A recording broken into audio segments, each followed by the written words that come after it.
surviving, you're trying to sneak a win, but you want every opportunity that you can.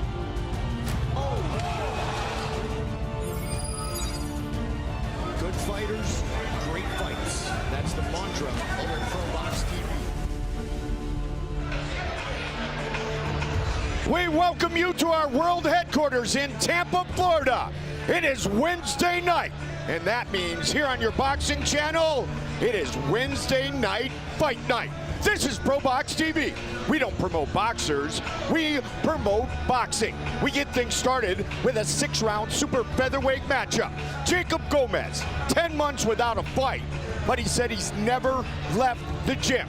He told me he's super ready, super focused. He's worked on being brilliant at the basics. His opponent, 3-time Brazilian Olympian, Robenilson de Jesus. Next up, an 8-rounder at light heavyweight, Najee Lopez. 14 months ago, suffered a broken jaw. He has turned it into a blessing in disguise, taking the time to reflect, to grow up, and approach everything in a different way. He said, be ready to see a big difference as I take on Bethlehem, Pennsylvania's Khaineel Wheeler, who just turned 30 on the 4th of this month. Our co-main event is an 8-round super middleweight matchup. Cesar Mateo Tapia, born in Mexico, raised in Australia. He's 15-0 with 9 knockouts. Tonight, he fights for the first time in the United States, as does his opponent, Mexico's Eric Robles. And our main event of the evening is scheduled for 10 rounds for the WBA Continental North America Cruiserweight belt. Brandon Glanton, 4th time fighting here on ProBox TV. His opponent, 12-1 Cuban, Carlos Frometa Romero. Hi again, everybody. I'm Mike Goldberg, of course, joined by my powerful partners, the former 2-time world champion, the Magic Man, Paulie Malignaggi, former world champion, Chris Algieri. Paulie, we talk all the time about bulletproof. You know, it's not what happens to the man, it's what the man does when it happens to him.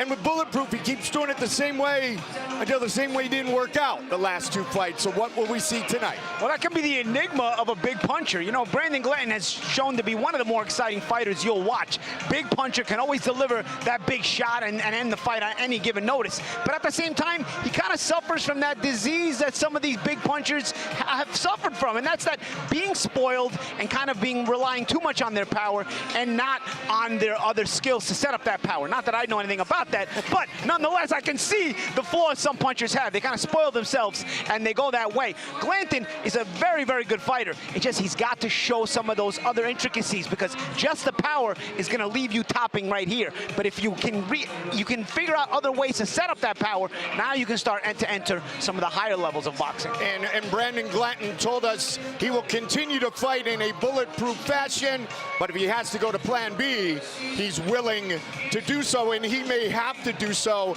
against this Cuban demolition man, 12-1 Carlos Frometa Romero. Yeah, Frometa is 12-1, but he's on a 12-fight win streak. Lost his pro debut, rattled off 12 fights in a row wins. That's a big deal. That's a major issue in this fight. Frometa, you know, Glanton is known as bulletproof. Frometa wants to bring his armor-piercing bullets tonight and make it 3 losses in a row for Glanton. You know, he has 7 finishes, does the Cuban at 12-1. They've all come in the first 2 rounds, Chris. Yeah, I mean, he's a fast starter, but I mean, he looks like he's in good shape from what we saw at the weigh-in photos. He sounded very confident in the fighter meeting. I was just checking him out back there. Those Cubans are rocking and rolling. They're ready to go. They always are. So we are as well, and as promised, we get things started with a 6-round matchup. It is in the super featherweight division. It is a man that you have seen here on ProBox TV before, and that is Jaycob Gomez. And Jaycob Gomez set to take on the 3-time Brazilian Olympian Robenilson de Jesus. Our tail of the tape for our first fight of the night. The 21-year-old against the 36-year-old Gomez. Much taller, the reach is virtually identical. Set now for the official introductions of this super featherweight matchup. Here is Jim Sorensen. Ladies and gentlemen, are you ready for Wednesday night fights? Let's make some noise! Ladies and gentlemen, this bout is scheduled for 6 rounds in the super featherweight division. Your judges for this fight, Brandon Jackson, William Glover, and Rose Lesend. And the referee in charge, Florida Hall of Fame boxing referee, Emilio Lombardi. Introducing to you first, fighting out of the blue corner, wearing the black and yellow, weighing in at 128.4 pounds, he is undefeated. His record, 5 wins, no losses, with 1 win by knockout. From Lauro de Freitas, Bahia, Brazil, please welcome Robenilson de Jesus.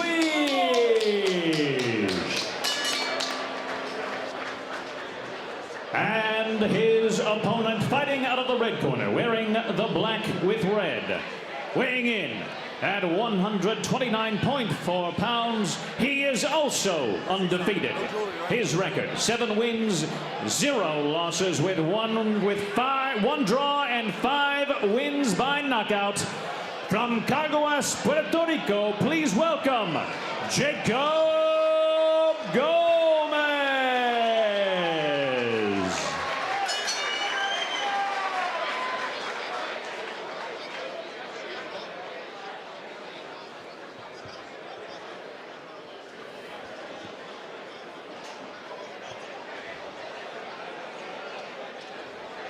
6-round super featherweight fight to get things started on a Wednesday night here on your boxing channel, ProBox TV.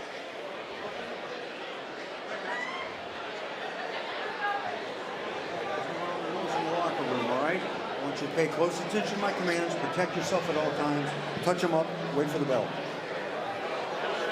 The 3-time Brazilian Olympian de Jesus. Bill. And Puerto Rico's Jaycob Gomez, a former member of the Puerto Rican national team. Time. Here we go. It's time to fight. Black and red trunks for the southpaw Jaycob Gomez. De Jesus in the black and yellow trunks. From Bahia, Brazil. Big age difference. A ton of amateur experience. 3-time Olympian from Brazil in 36-year-old De Jesus.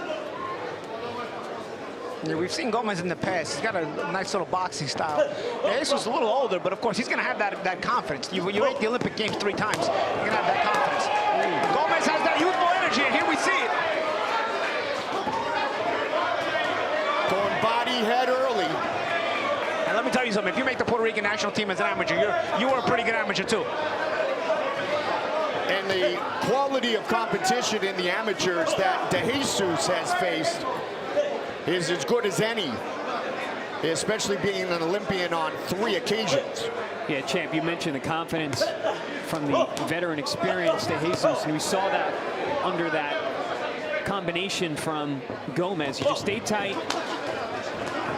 Catching the shots on the gloves, biding his time.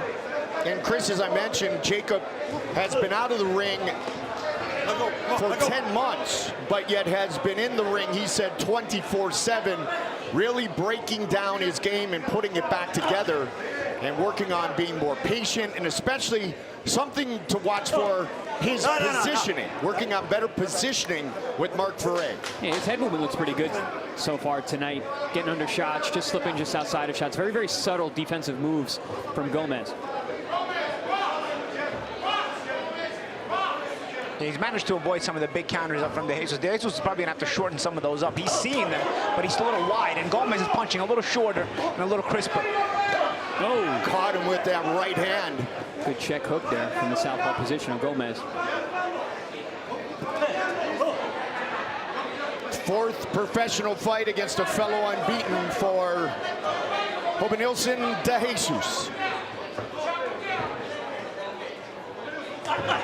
As you know, Chris, I learned day 1 from Elaine McCarthy, RSH in Portuguese. Nice counter combination there by Gomez. Again, he's staying, again, we talk about that position. He's staying very well in good position when he slips some of the wider shots of De Jesus. De Jesus can be surprising with these long arms, but he's a little bit wide, and Gomez punching inside and now taking advantage. Yeah, I like the balance of Gomez. Keeping his feet in good position. To offense and defense. Good start for the 21-year-old Jaycob Gomez.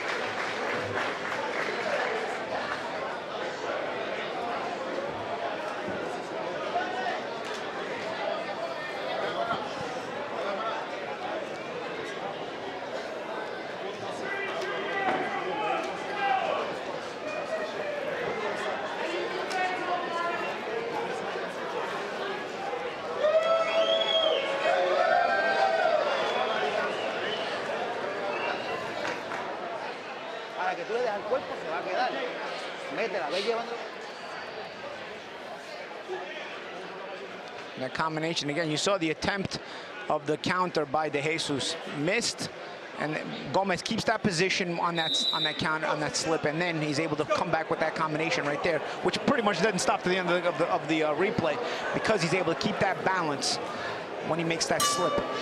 I like how Gomez focused on the body there. He had his man shelled up in front of him, was going around the elbows looking for those body shots. And also, when guys shell up like that, when you put hands on them, they'll keep those hands home, and a lot of times they won't punch back. Gomez, the southpaw, black with red trunks, black and yellow trunks for De Jesus. He has been here in the United States for the last 3 months, training in Newark, New Jersey with Adriano Silva in preparation for tonight's fight. Momentary lapse in judgment there from Gomez. He just started looking outside the ring a couple times. Not sure what he was looking at, but De Jesus has these long arms that sometimes connect. You see some reddening around the right eye of Gomez from that left hook.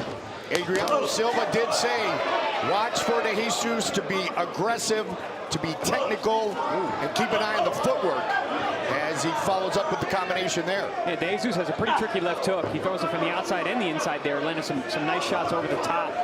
Good body shot there from Gomez. Left hand to the body. That's the liver side when you're southpaw. See, De Jesus just a little wide when he comes back with those shots. He allows Gomez to see them, and Gomez is able to keep a better position. You know, I always say, Chad, long arms are good on the outside, but they're detrimental on the inside. Yeah, and you can see it there.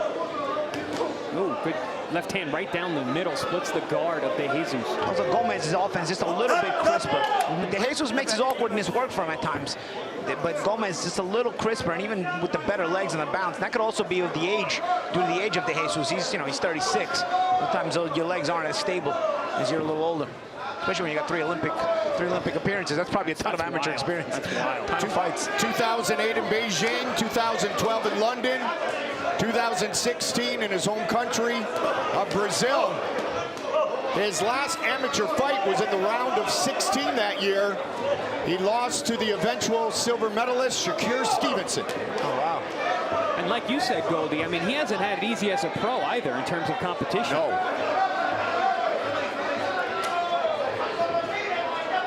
Said, if I'm going to come and do this, I'm going to keep it on a very high level. I mean, you got no choice. You're 36, so you don't. You got to move fast. Robesi Ramirez won the gold medal in 2016, defeating Shakur Stevenson. Nice left hand again down the middle from Gomez. Again, those crisper shots from Gomez. I like that left hand when he splits the guard that way, Gomez.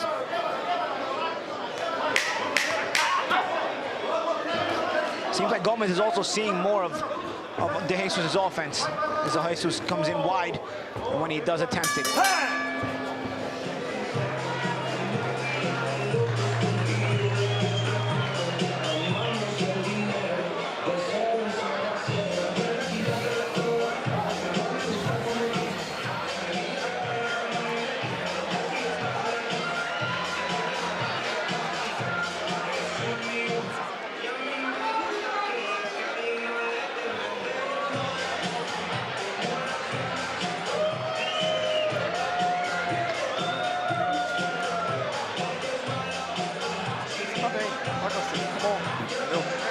fica parado tomando barichada. The corner of De Jesus. Robson Cesar was one of his teammates on the 2016 Olympic team. Faz o jogo, vai.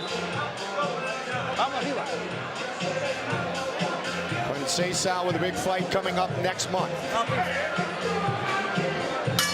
Our first fight on a Wednesday night here on ProBox TV, round number 3. Jaycob Gomez, black with red trunks. Robenilson de Jesus, his twin brother, Juanito. Mom gave them both the nicknames Dada and Dai, or Dadai and Dai. Nonetheless, it is Robenilson who is in the ring tonight against young Jaycob Gomez. The problem that De Jesus also has is the fact that he thinks he's fighting with the computer scoring system, where he thinks he just puts his hands up. But it doesn't allow him to get off punches at times. He just kind of handcuffs himself. And Gomez does split the guard, and Gomez does go to the body well.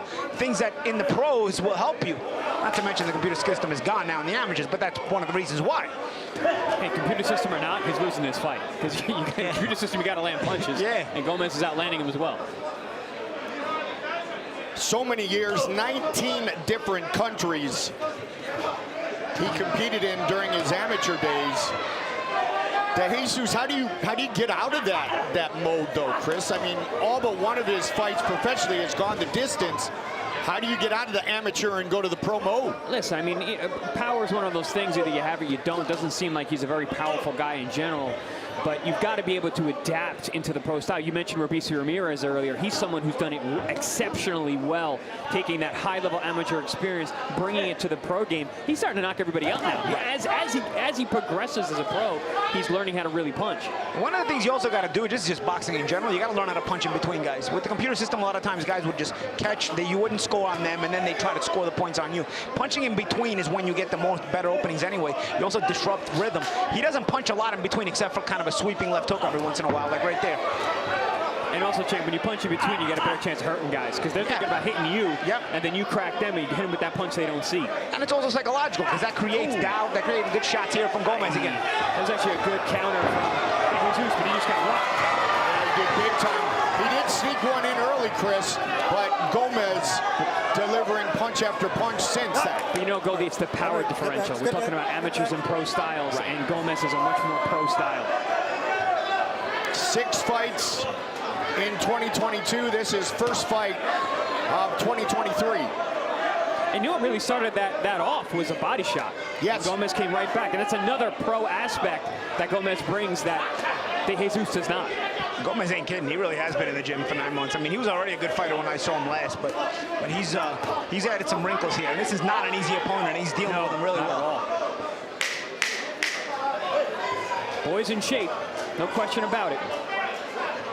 And humble and willing to break it down back to the basics, and you can see the improvements on display right here, right now on a Wednesday night on ProBox TV. And right there, down the round, that's that subtle slip. That's exactly what I was talking about in round number 1 from Gomez. He's got very subtle defense, makes the punch just miss. I love seeing that because it shows confidence in your defense. Respira. Ó. Não deixa ele marchar pra frente, entendeu? Começa a se mover mais. Entra esse round agora fazendo olímpico. Father Joey Gomez.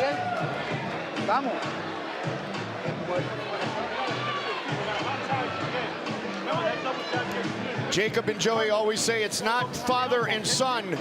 When we're in this environment, it's fighter and trainer. Jaycob said he never really looks much at his opponents. His father game plans, and he listens to his corner. He says, all I need to prepare are my ears. This 6-round matchup continues. Jaycob Gomez, this southpaw, 7-0-1, 5 finishes. In the black with red trunks, round 4. This one's scheduled for 6 black and yellow trunks for De Jesus. De Jesus landed a nice, short, crisp right hand down the center a few moments ago. Trying to change things up a little bit at the start of this round. going to need to. He got rocked in the last round. Certainly down on my scorecard. Gomez, patient, yet still aggressive. Trying to walk down De Jesus, using the feints. Nice. Different techniques here. 2 minutes on the clock here in the round, guys. Trying to disguise his offense, giving different looks. You see De Jesus trying there to get Gomez off him, but no matter how hard De Jesus tries, you see Gomez with a consistent pressure. So the pressure becomes mental as well, because you can't get this guy to stop coming forward on you. You know what else I like about Gomez? He doesn't care if they have their hands up. He's looking to punch right through the guard. Certainly a big age difference, 36-year-old against 21-year-old. That said, facing off against a 3-time Olympian, this is the biggest test on paper of Jaycob Gomez's young professional career. And Gomez pressuring, stalking, staying very, very calm, very methodical. And you see how he touches when the guard is high, when he traps De Jesus on the ropes. He touches, he does different things, and then, you know, changes the speed on the punches, changes how hard he's going to throw certain punches, and he's trying to open up that guard as well. So he's thinking in there when he traps you. Now, we've been talking about the amateur experience of De Jesus, but Gomez was a very good amateur as well. And you can always tell the amateur guys, they've got a different eye for the action. They're able to see things. And just like you said, Champ, he's picking his spots, picking his punches, because he's got those eyes open for every little opening. Yeah. About 50 seconds left in round number 4. Quick hook landing for De Jesus. That's the one punch in between that he uses, that little check left hook.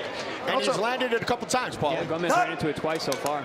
And also, you know, credit Mark Ferre, too. He's been working with Gomez the entire time as well. Clearly, they've been doing a lot of good work. I know Gomez also works with his father a lot. So it's been a good combination and good tandem there. In the fighter meetings yesterday, Jaycob did talk a lot about his work with Coach Mark. He said he's fixed a lot of little things. I need to continue to get better. Positioning is something that he talked about earlier, and that quick hook again. Counter left hook. Go De Jesus coming straight in. Got him with his own medicine. 4, look at me. 5, 6, 7, 8. Come here. Okay. De Jesus is laughing, but there's nothing funny. He's about to get a first loss. Yeah. Rocked last round, dropped this round. Round 5 forthcoming.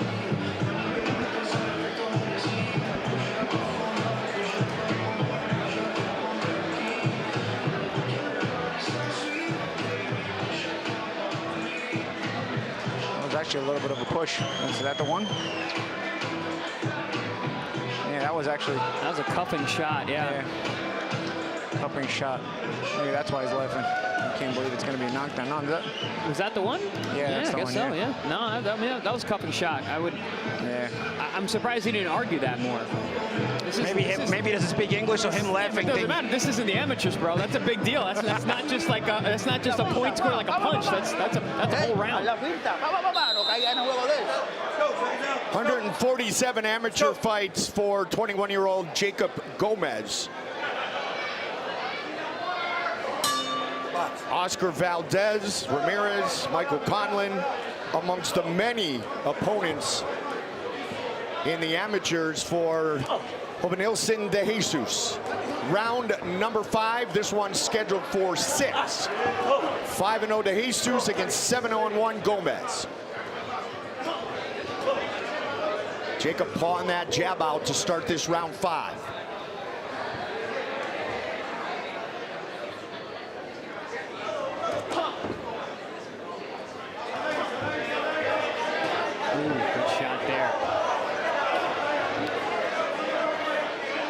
Shows the power, but he doesn't load up.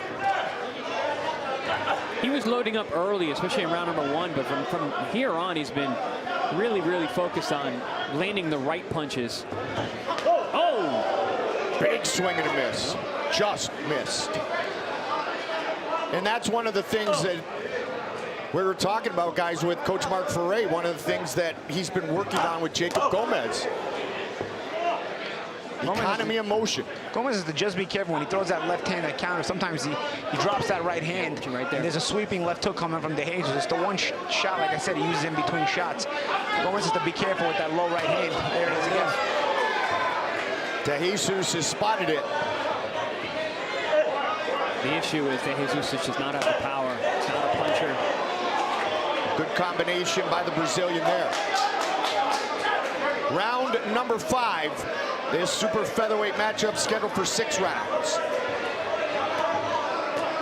The problem is once he stops, Gomez goes to work. And his punches are shorter and crisper. Good punch selection there as he got his man covered up. Around the elbows, up the middle.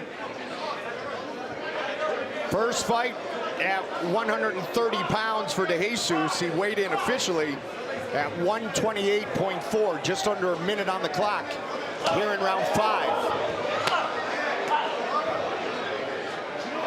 Can hear the shots land from Gomez. De Jesus with the counter. Decent round for De Jesus. Yeah. He's landed some good counters. Oh, good body shot there. Yeah, the defense of Gomez getting a little lax here in this round. 25 seconds on the clock here in round number 5. Yeah, De Jesus has found some openings. I think a lot of that has to do with Gomez just not being worried about the firepower coming back at him. Yep. Final seconds of the 5th.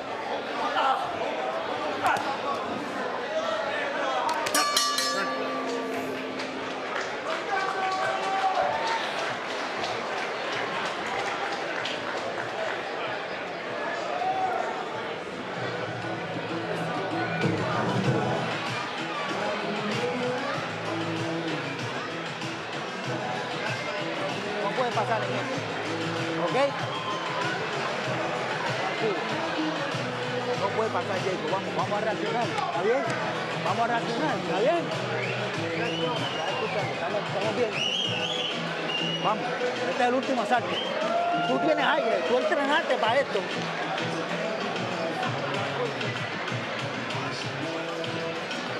Here we see we're talking about the punch selection and variety from Gomez. Goes around the guard and then up the middle, a split. That high guard from De Jesus. Beautiful punch selection, good variation, finding the openings. 6th and final round. Jaycob Gomez, the 21-year-old, black with red trunks, black and yellow trunks for Robenilson de Jesus, coached in the Olympics by Luis Doria at the 08 and 2012 games. Doria from Curitiba has been Anderson Silva's coach for 2 decades. De Jesus trying to get a quick step in and score points here in the first part of the 6th and final round.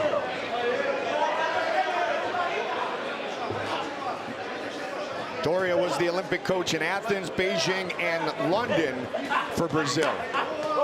04, 08, and 2012. Rare combination there from De Jesus. Catches Gomez covering up. Let go. Let go. Gomez trying to break himself there, but De Jesus getting a key rest.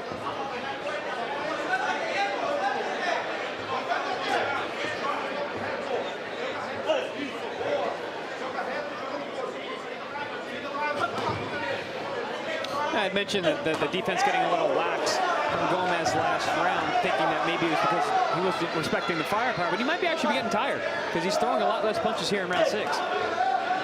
He did go the full 6-round distance in his last 2 fights, but the last one was over 10 months ago, Chris. Yeah, there's nothing like real ring time. Yep. You can stay in the gym all you want, but fights are fights. Yeah. He's getting that consistent pressure though now. He's back on it. You can tell now that Jesus, he's throwing punches as if he's worried about what's coming back. Kind of just pawing with the stuff. He doesn't have that confidence, that snap that he had earlier. Good point, Champ. You're right. He's not turning that way. Good answer by De Jesus. Final minute of the fight. You can see the crafty veteran moves of De Jesus. But he fell back on the scorecards early in the fight, and there was that knockdown scored against him. But we're seeing more of a 3-time Olympian, even at 36 years old, here in the last couple rounds.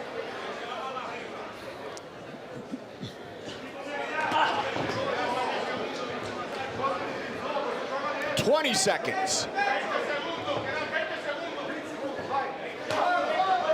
Nice sidestep there, step around by Gomez. That's return fire there by De Jesus. De Jesus didn't have a bad round. 5 and 6 weren't so bad, were they, Chris? No, not at all. De Jesus came on a little bit. I mean, he's looking like he's fatiguing as well, but they go the distance. The Brazilian and the Puerto Rican get us started here on your boxing channel, ProBox TV.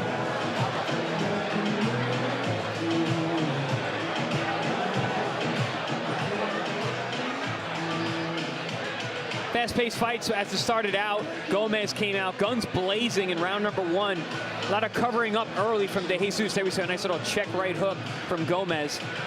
And as the fight wore on, it was like the youthful energy of Gomez and the tighter, sharper punches and the heavier landed punches of Gomez are really winning the day. There you see rocked De Jesus back.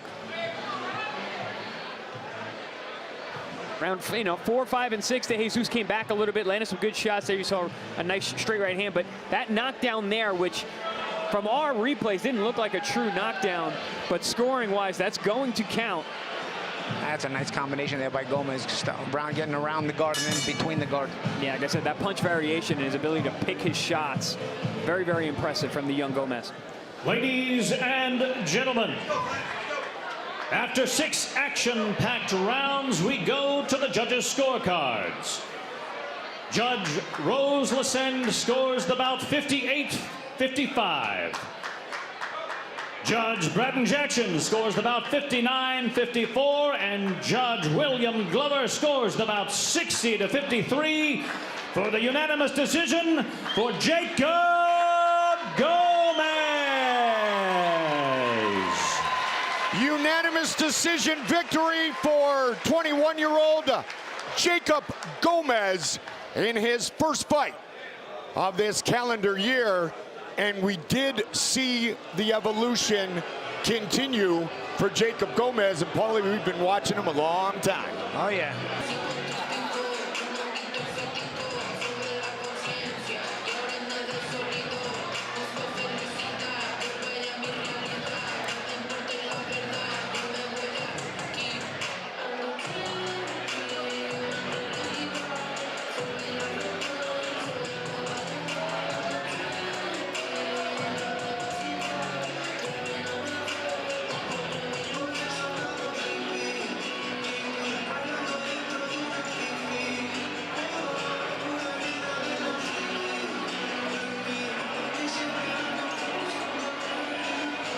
Brazil well represented here tonight on ProBox TV. Diego Iablonski, 10-1 with 6 finishes, fighting out of Curitiba, Brazil. He faces off against Blast, 21-year-old, 9-0, Darrelle Valsaint. Tail of the tape, you see a 13-year age difference, significant height and reach advantage for the Haitian Olympian, Darrelle Valsaint. With the official introductions, Jim Sorensen. Ladies and gentlemen, this bout is scheduled for 8 rounds in the middleweight division.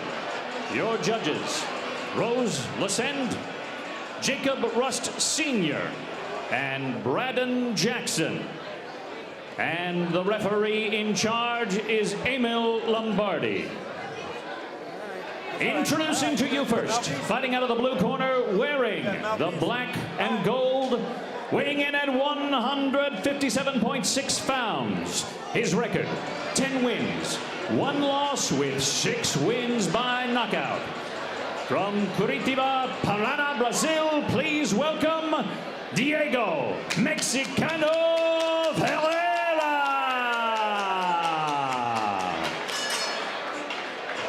And his opponent fighting out of the red corner, wearing the red and gold, weighing in at 160.6 pounds. He is undefeated. His record, 9 wins, no losses with 7 wins by knockout. Hometown from Orlando, Florida, please welcome Darrelle Valsaint. Valsaint.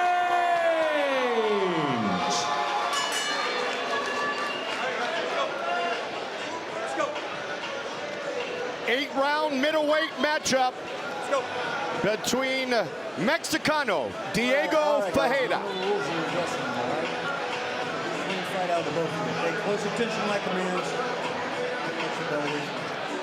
And 9-0. Last looking for another Darrelle Valsaint. 2023, Diego Fajeda fighting for the first time in his professional career here in the United States.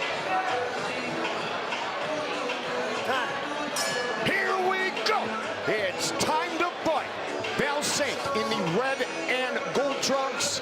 Fajeda in the black and gold trunks. Fajeda the southpaw. So Valsaint comes out in the southpaw stance.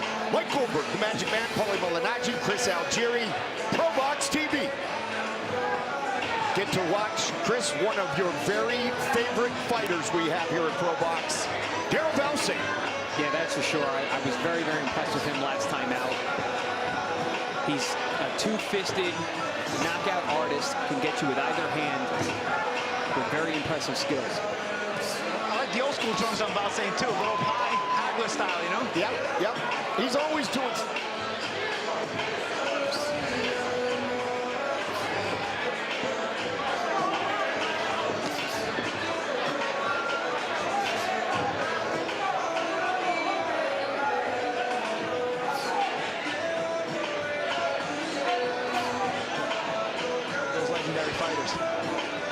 Valsaint. Oh, good shot by Valsaint there over the top. Coming off a win in Orlando in his hometown back in July. A 4th-round TKO stoppage of Daniel Aduku. He had basically the triple left body shots that finished the fight. Valsaint, his 4th fight of 2023, round 1, midway point. Valsaint showing an incredible judge of range. Staying within range to hit his opponent, just out of range to make him miss. Great combination there, and right on cue, Chris, he told us in the fighter interviews that he would like to have been even a bit busier than he's been here in 2023, but he's grown lots, and his range ownership has improved, and that's what you were just talking about. Yeah, I see it. I see what he's been working on. I love when young fighters are working on things and bringing it to fight night. The thing about that, the mainstay when you are a guy who dictates distance and range is that jab. Valsaint, southpaw stance, right-handed stance, always has a dominant jab, and you can see that working tonight as well. His opponent trying to get inside. On the rare times that he does get close enough, Valsaint's reflexes are still working for him, still controlling that range on the outside, and of course this has to do with that nice, smooth jab. He's found the body a couple of times, 30 seconds on the clock here in round 1, scheduled for 8. Fajeda, 34 years old, from Curitiba, Brazil. Anderson Silva, Vanderlei Silva, Chris Cyborg, Shogun.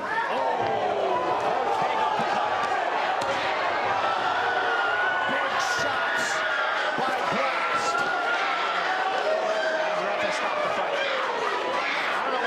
What was that? You gotta stop that fight. What was that about? You either stop it or you count. I mean, you can't count because he didn't go down. I thought he stopped the fight, which Khainell wasn't even complaining about, but what's going on? Bell rang. Did the bell ring? Did the bell ring? I'm sorry, time. Wow, I thought the bell rang. Did he blow this one? Yep. Wow, did he? He's just got to stop the fight. He's got to stop the fight. It is all over, just like that. Should have been all over just a little bit ago. I thought I heard the bell ring. Fajeda had no complaints after getting stopped and getting hit with that initial uppercut. Then he got stopped, got a break, comes back and takes another bunch more shots. Then the ref stops it again, saying the round's over when it's not over. He made that up too.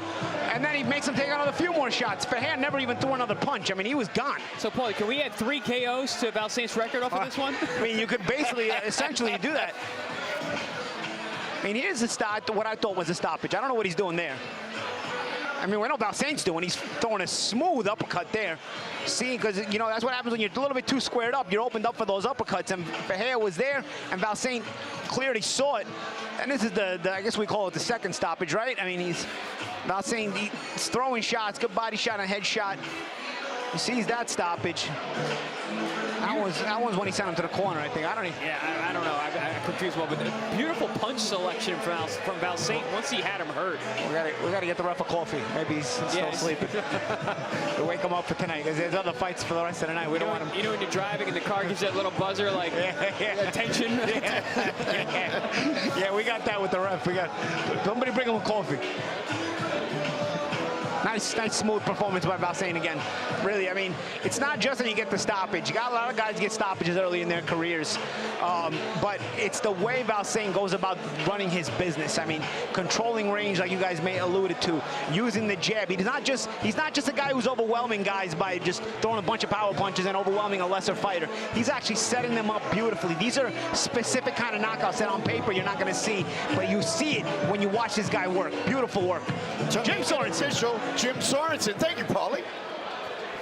Ladies and gentlemen, referee Emil Lombardi has stopped this fight at 2 minutes 59 seconds of the first round.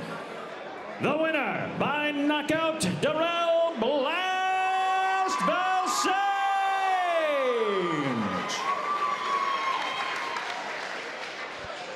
Blast promised he would be sharp from the start of the fight, and he was certainly that, and then some. He was sharp from the beginning until the end, from the first punch to the last. Very, very impressive. Once again, there you see him getting that stoppage. It seemed like he got 3 stoppages in that fight because of the calls by the ref, but very, very excellent work there from Valsaint, improving each and every time out. So that would make him 10-0 with 10 KOs by the new math, but he is 10-0 with 8 finishes. Some confusion with the referee and the clock, but no confusion in the evolution of Darrelle Valsaint. Blast has had a tremendous year. The referee tried to take the knockout away from him tonight, but he wasn't able to. Blast still got the knockout. Instead, Chris gave him 3. Yeah, the poor guy, the opponent, man. I mean, he didn't even get to throw another punch back. I mean, he was stopped the first time around, and he had to take a beating 2 more times before the ref finally rescued him. So with Darrelle Valsaint and Najee Lopez coming up, these guys are basically attached at the hip, and you can see how truly here at ProBox, Chris, iron sharpens iron. Yeah, I mean, it's great to have that kind of skill and work ethic around you, because it makes you elevate. They always say champions come in pairs, and we have a situation here. We got 2 guys who are training side by side, pushing each other each day, and each fight they look better and better. Side by each if you're in Canada, right, Paulie? Yeah, you got that right. All right, so we've got big fights still to come here on a Wednesday night, including unbeaten Najee Lopez, but we also go deep in those waters all the time here on ProBox TV with our big fight previews.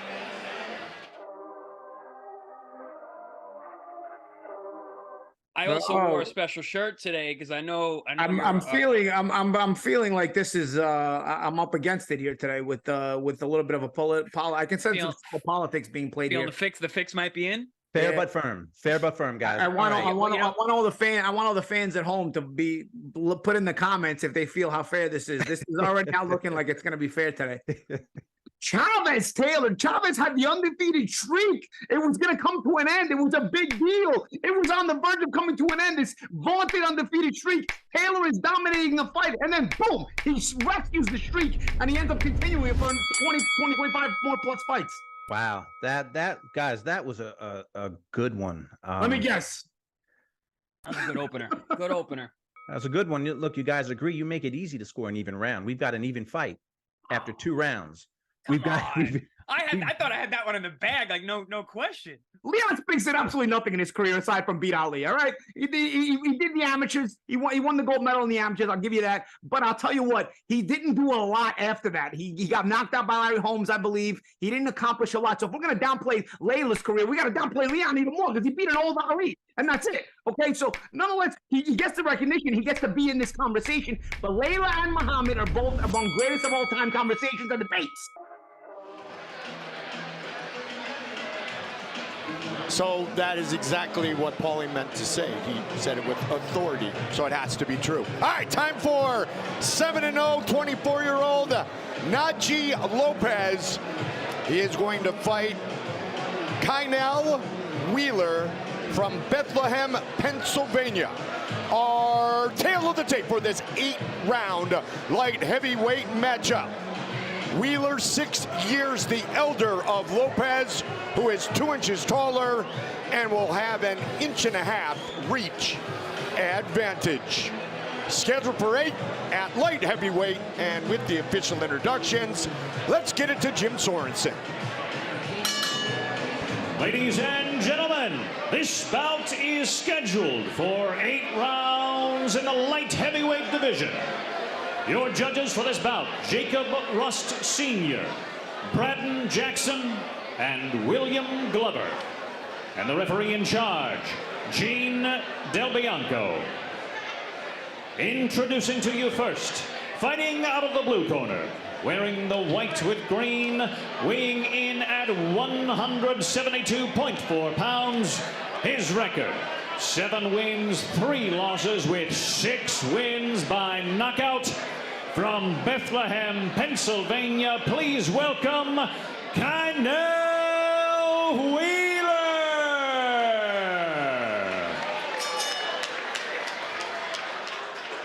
And his opponent, fighting out of the red corner, wearing the red trunks, weighing in at 174.8 pounds. He is undefeated. His record, 7 wins, no losses with 6 wins by knockout. From Atlanta, Georgia, please welcome Najee Lopez.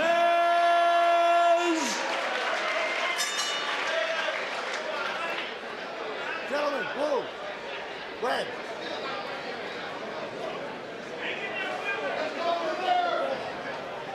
Good evening. Let's go to this. Okay. Your trunk's okay here. Your trunk's okay here. Unless you got any questions, let's touch once. Let's get to work. Let's get to work. Najee Lopez and Kai Wheeler, both of the Valle brothers, helping to represent in the corner of Najee Lopez with the flag as the official introductions took part. Here we go. It's time to fight. Red trunks for 24-year-old Najee Lopez, white with the green trim for Khaineel Wheeler. Wheeler just turned 30 years old on October 4th. First 8-rounder for Najee Lopez. Right away, Wheeler standing very square in front of Najee. Not a great idea. He's been hit with a couple stab jabs to the body. Lopez does have that early explosive power, so Wheeler needs to be a little bit tentative, using that jab intelligently at least. And Najee looks big, tall, long. Got a good light heavyweight body.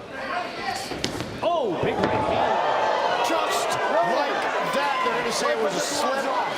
Right from the actually, Wheeler landed the right hand. So waved off by the referee.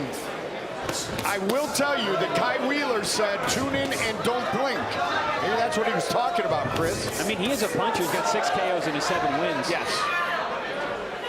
Najee doing a nice job of cutting off the ring, sidestepping, not following his man. And all 6 of those finishes have come in the very first round. So we got 2 guys starting. Another shot by Wheeler. That was sharp catch and shoot as Najee Lopez was digging deep and hard to the body pulse. But Wheeler comes right back. Wheeler wasn't kidding. He is dangerous early. We got a gunfight here, man. Man, wow. Big right He buckles up. Wheeler to the body. And Wheeler staying very, very calm. He really believes in that right hand. Yeah, no, Lopez felt that shot. He got hurt. Wheeler said, I'm capable, I'm gifted as well. And we are seeing it here in round 1. Lopez cut under the left eye.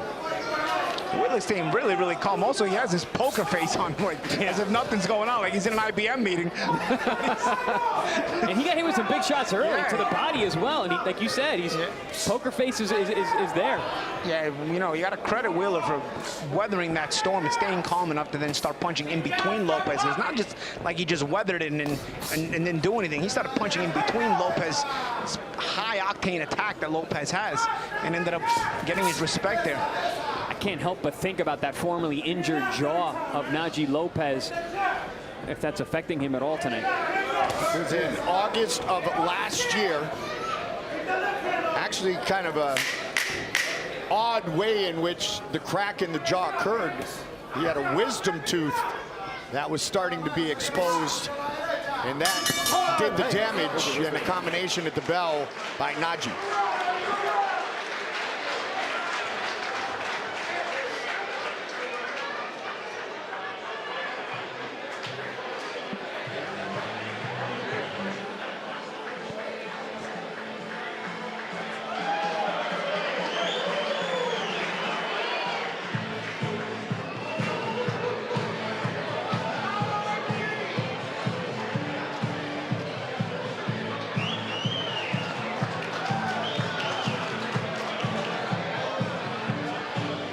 Khaineel Wheeler came to fight. First Najee to the body.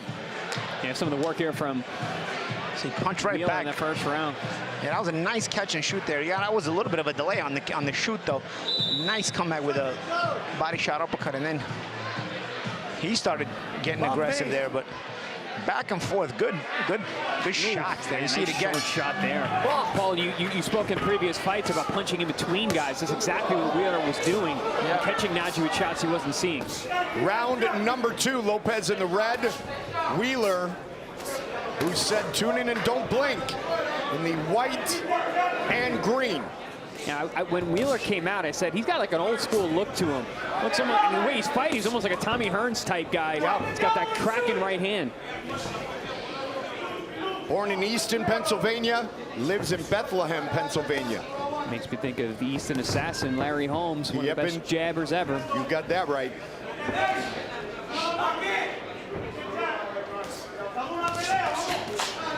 Speaking of jabs, beautiful jabs there from Najee Lopez as he starts to stalk Wheeler down.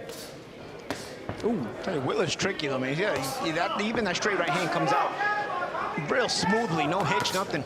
And Lopez with some speed combinations there. This is going to be tactical, and these are two good fighters we got here. Oh yeah, absolutely. And the last time we saw Najee, he was only in the ring for 48 seconds against Christopher Brooker.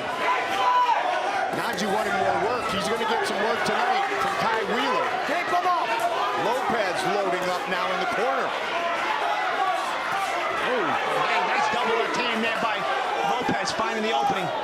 Did a nice job changing up that second left hook to the head. Cut it a little short on the inside. Khaineel Wheeler was a pleasure to talk to. Sharp counter right hand there by Wheeler. In our fighter interviews, and I talked about Najee and all the hype behind him. I said it'd be a big win. Kai said it would be a big win for either of us, whoever comes out with their arm raised. And now I'm starting to see what Khaineel Wheeler was talking about. Yeah, that's a guy who's got the mindset that he's coming here to win. Yes. Talk about a deceptive record, 7-3. Who beat that? Well, he got beat, but he didn't believe he did. Hey, come on. Lopez right hand. Now he's gotten the attention of Wheeler as he backs up to the ropes, guys. You know, that consistent body work from Najee Lopez, even in round number 1, could play dividends later on in this fight, if we get there. Najee looking sharp on the inside here. He's starting to figure out the deceptiveness of Wheeler. Oh, good body shot from Wheeler. Wheeler patient and then trying to answer with some fire of his own. Najee smothering him nicely. Huge uppercut. Big right hand. Another one. Lopez coming out strong. Big shot from Wheeler on the inside. Counter left hook. And Wheeler's legs are not sturdy underneath him. 10 seconds. Oh, man, gentlemen, we got to fight. Oh, good uppercut. Wheeler's not seeing that uppercut.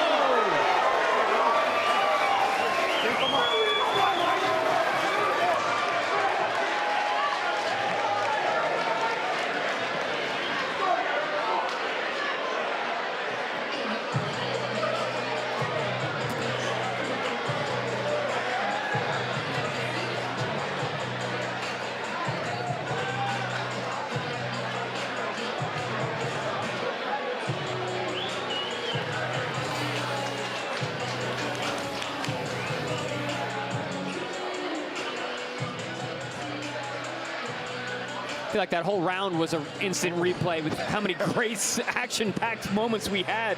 You see Wheeler with the initial counter right hand, then later in the round, Lopez with the counter right hand, backs Wheeler up to the ropes, and then the uppercut. Now, once Lopez found this uppercut, he landed it 2 or 3 times afterwards, all in the last 30 seconds in a round. Yeah. And Wheeler finished the round on unshaky legs. Let's see if Lopez can continue the momentum into round 3, or if Wheeler can change the momentum once again to his favor like he had in round 1. Now, I feel like Najee realized that Wheeler's very dangerous on the outside with those snappy long punches, but on the inside with the bigger body that Najee has, he had advantages on the inside that he was utilizing to get some big shots in. Yeah, and also Wheeler's not seeing that uppercut on the inside. Oh, another big right hand. Oh, man, these guys are throwing bombs. Big time doubling up is Wheeler. Mike Goldberg, the Magic Man, Paulie Malignaggi, Chris Algieri, ProBox TV on a Wednesday night. Najee Lopez, Khaineel Wheeler, scheduled for 8 at light heavyweight. ProBox TV, where everybody shows up to win. You got that right. I was gonna say, if you're not tuned in on Wednesday nights to ProBox TV, what are you doing? Look at these fights. And by the way, Wheeler said it was a robbery when Ronald Gabriel got the majority decision back in February at the Cow Palace in San Francisco. Oh, Ronald Gabriel is a good fighter. Very Gabriel gave Benavidez hell. Yep. They fought twice. I think they went 24 rounds. Oh, counter body shot, roll body shot fight. 8-round majority decision win. Wow. Yep. All right, let him go, so he's been in with some experience. He has indeed. That was with West Side Promotions out there. No A-sides here at ProBox TV. The A and the other A. As usual. See, this is where Najee had so much success last round. He was able to physically body Wheeler on the inside. And like you said, Champ, that uppercut, he should have gotten seen. He's not seeing the uppercut. Quick punch lands for Lopez. We're getting to the point now where this fight's going to come down to conditioning, heart, and will. And I have a feeling both men have a ton of it. Yeah, both men know they can hurt each other. First time scheduled for 8 for Najee Lopez. I got this feeling, you mentioned that Wheeler with this Tommy Hearns-like frame. You got a feeling like his right hand is going to be dangerous from the outside. He's landed a couple times already. Good hook there by Lopez. Almost feel like Lopez is better suited at a little bit closer range. Yep. Backing Wheeler, if he could back Wheeler up. Because when Wheeler's not getting backed up, he's dangerous, man. Yeah, man. He's just got that right hand cocked, ready to go. He's here to have fun, put on a show, come away with a big win. 7 wins, 6 finishes. And here's go Lopez. To the body again. Backing Wheeler up again, and this is where Lopez gains the advantage. When he starts to back Wheeler up, Wheeler goes in full defensive mode. And then again. Big advantage for Najee Lopez on the inside. Oh, big right hand. That had his legs hurt. Yeah, right hand to bell again. Again, that's the trick right here. Wheeler doesn't fight well backing up, but if you let Wheeler sit at center ring off that jab, you can set up some dangerous punches. Stop. Great punch on his face. Najee, you gotta be here. He's setting you up in the ropes.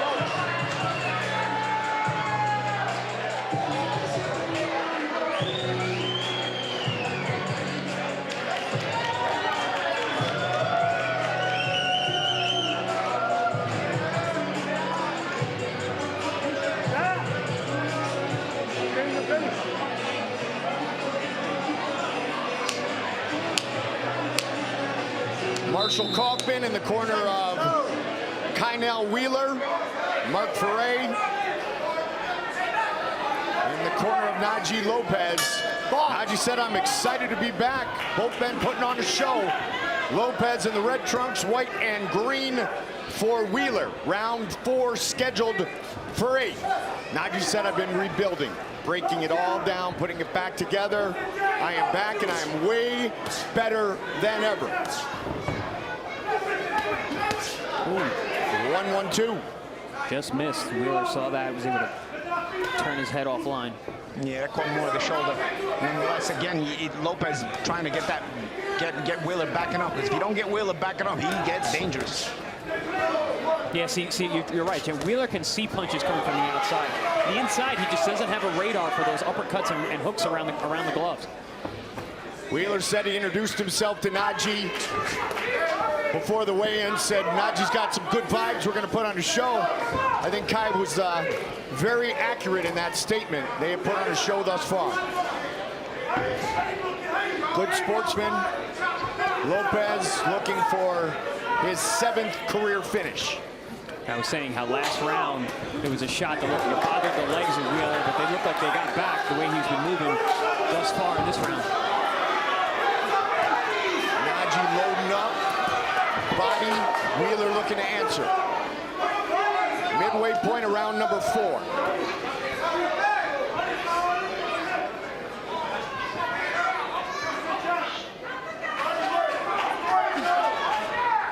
Najee trying to go 1-3. High-level stuff here from both men. Yes. This is good stuff, man. That's why it was written on multiple occasions that a lot of people are avoiding fights with Kai Wheeler because they saw what he did back in February at the Cow Palace. I don't think this fight's going to get more fights. Right? Big left hand knocks down Wheeler. 4, 5, 6. We're good to go. 7. Lopez got to be careful, man. He missed that punch when Wheeler was clearly down. It is all over. Najee Lopez with the win. No argument from Wheeler. I think Wheeler had said something to the ref because that was strange. Wheeler actually got up and jogged to the corner. You don't see that very often where a guy gets up from getting knocked down. But he might have jogged to the corner because he had to hold his legs up on the ropes. But he looked off balance. You're right, could have been that. But it looks like he might have said something to the ref. We get a better look now, champ. Again, that uppercut started again. I tell you, Lopez dangerously uppercut against all opponents, but tonight especially. Look, he's lucky he didn't land that punch. Wheeler was clearly down there. This is a good fight, man. Man, what a fight. And these are the kind of fights that Najee Lopez needs. To him get over something like this is a huge, huge win. Dude, man, I'm telling you, guys like Wheeler are such spoilers, though, man. Yeah. They'll knock you off. I'd love to bring back Wheeler again here on ProBox. ProBox is made for guys like Wheeler, okay? If your losses don't matter because you make good fights, guys like Wheeler got to come back here, man. This guy can fight. Dude, I don't know any more dangerous 7-4 fighters on the planet. Dude. And there's that vibe that Wheeler spoke of, good sportsmanship, giving Najee credit for the win, and they put on a show. That was high IQ stuff. Yes. Yep. 2 guys with less than 10 pro fights each on Wheeler coming in with 10 fights. Dude, that was high IQ stuff. I mean, that was levels of IQ you don't even see in some championship fights. Together, they don't have 20 fights. Yeah. That's wild. That's wild to say, because yes, it was very high IQ. It was very competitive. And the thing is, you think high IQ sometimes it's a little boring, it's a little tactile. This is high IQ, and they're throwing missiles, man. I mean, they're firing hurtful shots. This is again ProBox TV, guys. I mean, this is what we do. High IQ and higher aggression. Yep. Ladies and gentlemen. What a bunch of combinations put together. Round number 2. Wheeler definitely got Najee's attention early, didn't he? I'm going to go home and watch this fight again tonight. Oh, that's how good that fight was. yeah, we got so busy commentating. I don't know if we had to appreciate it as good as it was. This was some fight. Lopez's uppercuts were a big difference maker in the fight. You know what it was, Chip? It's when Lopez realized how much he was getting off on the inside. When he made that change, Wheeler was very dangerous on the outside. His defense was good on the outside, too. Inside, though, like I said, no radar for those uppercuts and hooks around the gloves. Outstanding performance and victory by Najee Lopez to make it official. Let's get it to Jim Sorensen. Ladies and gentlemen, referee Gene Deliago stops this fight at 2 minutes 19 seconds of round number 4. Your winner by technical knockout, Najee Lopez.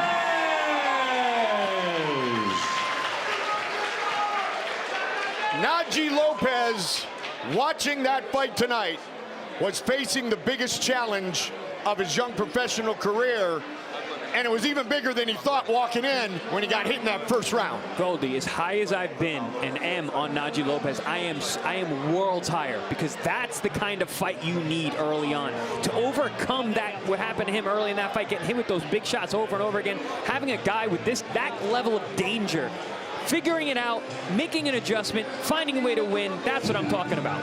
And huge props to Khaineel Wheeler of Bethlehem, Pennsylvania. We hope to see him again very soon on ProBox TV.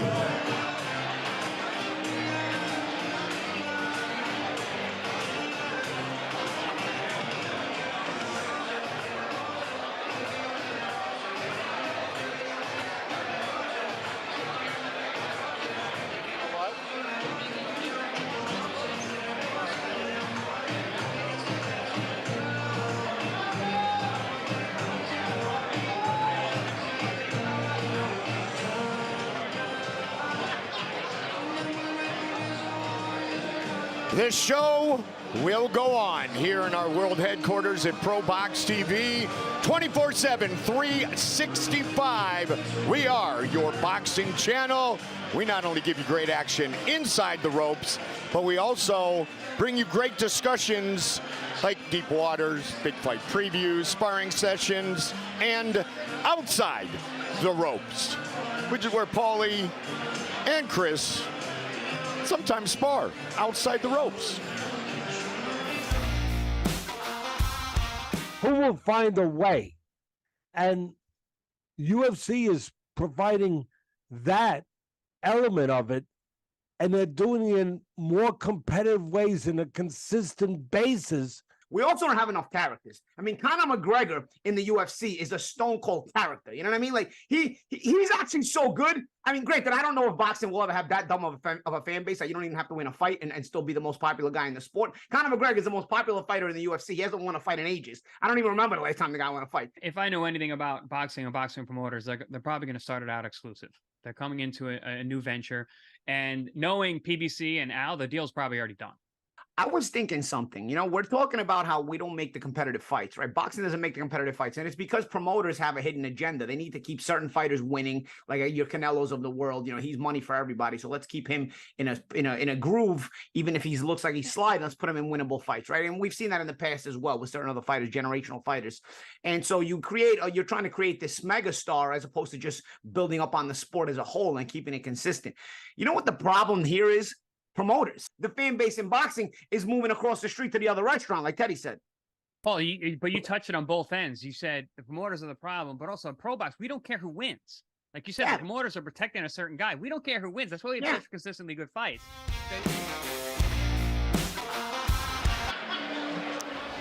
And we will be back, as always, 2 weeks from tonight. Wednesday night fights, November 1st. 10-round welterweight main event. Detroit's Janelson Figueroa Boca Chica against Argentina's Alberto Palmetto. Join us for all the action 2 weeks from tonight, Wednesday, November 1st, right here on ProBox TV. All right, so you guys just talked about the state of boxing, the world we're in, the big news coming from Showtime. Gary Jonas, our leader, way back when said the game needs to change. We need 50-50 fights. We need proper matchups. We need to not punish a guy when he loses against another top-level guy. Seems like the world is following suit. Listen, I mean, everyone knows it's a broken system, but who's going to come around to change it? We're starting here at the grass. We just saw a great fight with two guys, both under 20 fights. They were both going for it. And Wheeler, I bet you he'll be back on our air. That was an awesome performance. And although he lost, although he already had 3 losses, he's probably still going to come back because, listen, we want good fights. We want guys who want to win. You know, that's what the sport needs. And you did talk about your good friend, Conor McGregor. But the fact of the matter is back in the day, Muhammad Ali could talk and he could walk. And that's what boxing really needs, is those guys who are going to have some brashness, Paulie, but also have the skill set. Yeah. I mean, I believe, you know, this is an entertainment business, so having some wittiness matters, you know. You look at the way the WWE works. I mean, there's bad blood constantly. And even though it's staged, people can't stop tuning in because they get sucked into the bad blood of even the staged fight. So imagine us, we have nothing staged, and if there's more characters, more bad blood and things of that nature. I know people have to say, it's respectful. Dude, it's a fight.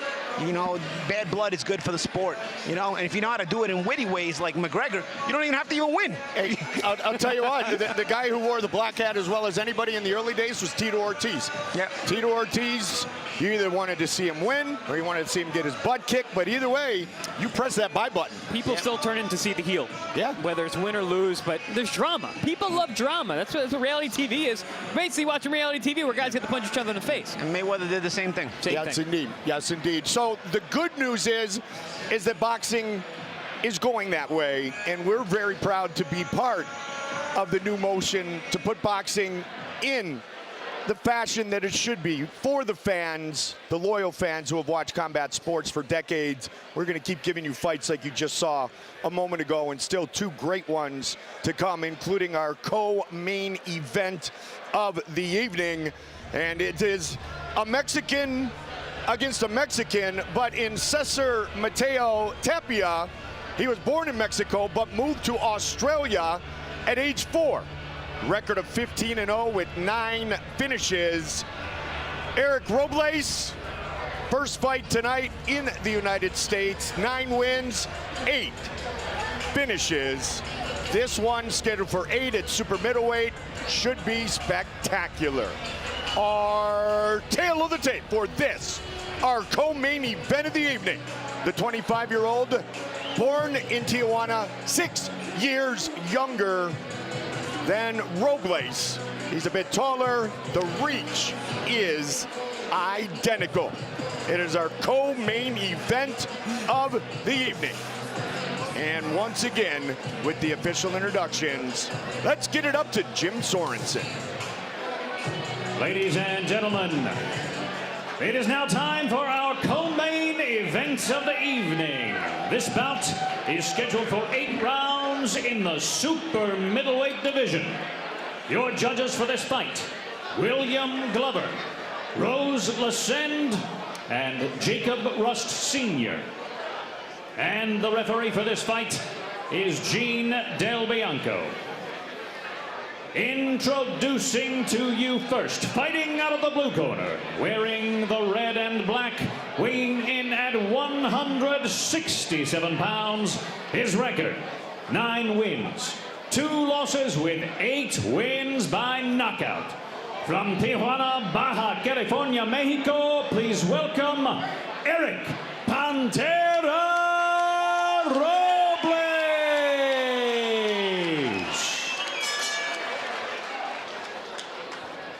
And fighting out of the red corner, his opponent, wearing the black with green and red, weighing in at 166.8 pounds, he is undefeated. His record, 15 wins with no losses and 9 wins by knockout. From Narrabeen, New South Wales, Australia, please welcome Cesar Mateo El Tijuanero Tapia.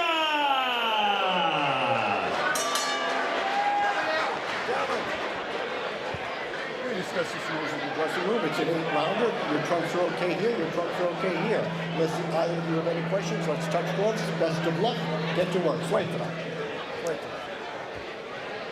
Cesar Mateo Tapia and Eric Robles.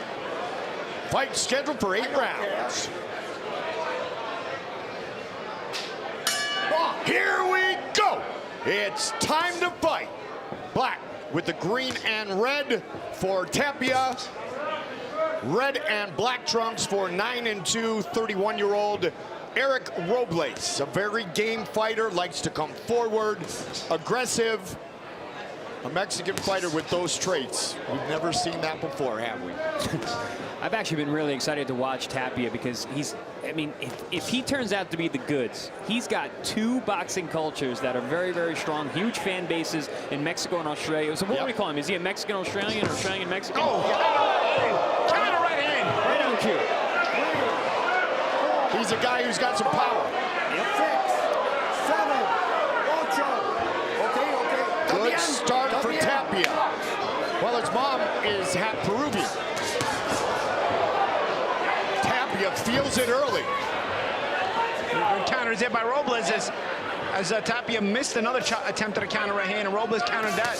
Listen, Robles is tough, so don't count him out just yet. Tapia has been in Los Angeles the last 3.5 months with Justin Fortune, who he is known for a very long time. But this will be tonight officially their first fight together. Fortune in the corner of Tapia. That nice chopping right hand from Tapia. He's found a real home for that early on. Tapia, the Australian National Boxing Federation, New South Wales super middleweight champion. That's a mouthful, huh? It is indeed. Robles answered back to the body. A nice sweeping left hook. And Robles not trying to close the gap, cut the distance. He's not cutting off the ring. So Tapia able to use the ring. First round and a knockdown scored by Tapia. And Robles looks like he's cleared those cobwebs. Now he's gonna have to figure out ways to close the gap so he can get to work. And to get away from that right hand. Tapia looks like he's got a heavy right hand. He's already dropped Robles early on, throwing a couple good body shots as well. Robles did go the distance in both of his 2 setbacks. The first coming way back in 2012 in his 3rd professional fight. Co-main event of the evening. As I was saying before, I got rudely interrupted by Tapia in that big overhand right. You know, he's got a lot of upside that he has, you know, the culture from Mexico being a boxer. And then Australia is a rising new market with boxing. Oh, good body shot. Yeah, nice Finish up that combination.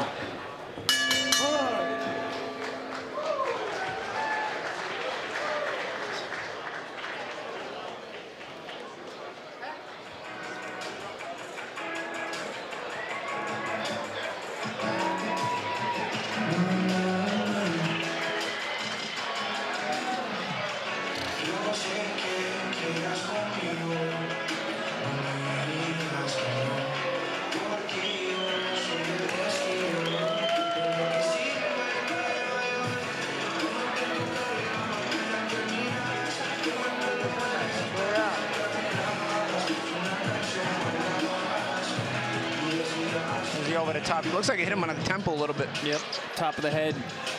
Over the top of the jab. There it is again, yeah. Yeah, it's one of those rattle your dome type shots. Right behind the ear a little bit. That was a little worse.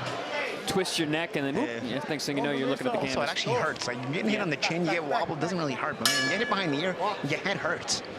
Yeah, it's funny. We always say, oh, he's hurt.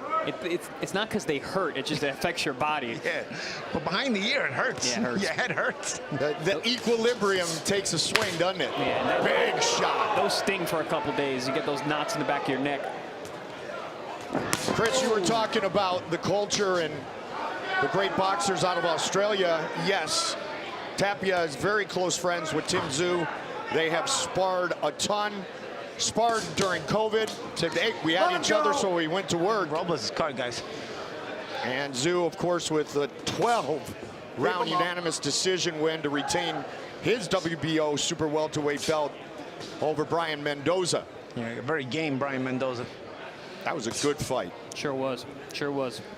I've been impressed with Tszyu for a while. I was really impressed that night, especially because of how tough of a fight Mendoza put up. Sneaky uppercut landed by Tapia, who also got some help early on from George Kambosos. Introduced him to the professional game. He sparred, he told us, with George when he was younger. Oh, big right hand. Splits the guard. Right on that injured nose. You mentioned he was cut. He was cut on the bridge of the nose as Robles. Yeah, Robles getting more and more difficult as the fight progresses, but he's hanging in, he's tough. But he's gonna have to think his way through this a little bit better. Robles trying to work the body here in round number 2. Eric Robles was on a 7-fight win streak that lasted over a decade before a 6-round setback back in April. The fact he only fought 7 fights in a decade is a problem. It's a problem in and of itself. Goldie, you made that sound really good, but it's not. You know, it's kind of like, you know, don't let the reality get in the way of a good story, right? Still to come, our main event of the evening. Bulletproof Brandon Glanton. Nice catch and shoot. Carlos Frometa Romero. Yeah, that was pretty. Robles is back. We got ourselves a fight. If Robles had cut the ring off, he'd have more success. He's trying to up the pressure. Big right hand. Good hand from Robles. And I was just going to say, Robles is just missing with a bunch of right hands that are thrown at the right time, and then right on cue, he lands one. That's it. Robles decided they answer. I feel like Robert De Niro in Goodfellas when he tells Spike, all right, don't take no ish from nobody. Robles, that's it. Hopefully he doesn't get shot in the foot now. I was going to say, it didn't work out well for Spider.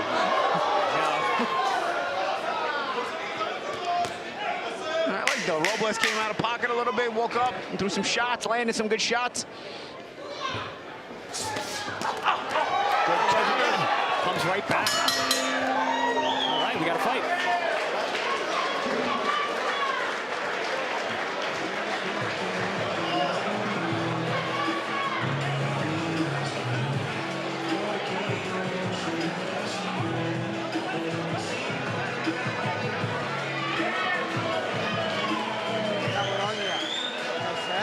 Double boy, you just double your shots up, mate. You're one puncher. Understand me? You gotta double those shots up. It's quite important. Up, straight down the middle, come back straight to the body, straight back to the head. Double your hooks up. Where's all your hook? Jab hook. See a couple good combination there from Robles. Started down low, walked up the body, landing that right hand over the top, and that was the punch that I was looking out for. He threw some dangerous ones early, but they were just short. That one landed nice and clean.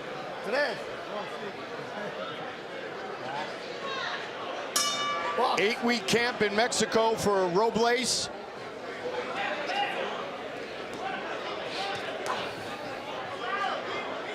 He is in the red and black trunks, black, green, and red for Cesar Mateo Tapia. Born in Mexico, raised in Australia, now living in Los Angeles, training at the Fortune Gym, a 1950s style boxing gym in the heart of Hollywood. His trainer, former heavyweight contender, Justin Fortune of Australia. Not really sure what the cut man is doing in the corner of Robles. He came out of the opening of this round with the nose bleeding already. He's got some visible bruising under the eye as well. No, he's probably got a broken nose. A lot of times when you break the nose, the eyes start to swell and bruise up right away. So don't clear it. No. Good shots by Tapia. Yeah, good sharpshooting shots there by Tapia on the outside. And although Robles was dropped early in round one, he's actually been showing a pretty good beard since then, taking some big clean shots. Yeah, it seems like Tapia is trying to keep a cognizant mind about keeping this at a middle range, middle distance. And he's firing off some good shots here in this round from that middle range while not allowing Robles, good shot again there, while not allowing Robles really to get inside of that distance. You know why that is? I mean, Tapia's realizing that Robles is coming back with combinations when he does get a little bit closer. So he's trying to keep it on the outside a little bit more so he can sharpshoot like we've seen at the beginning of this round. Absolutely, champ. He's controlling the distance a lot better, and he's showing good results for it. Tapia 15-0, one of his victories over Steve Collins Jr., the son of the Celtic Warrior. Steve Collins, member of the Irish Boxing Hall of Fame. Yep.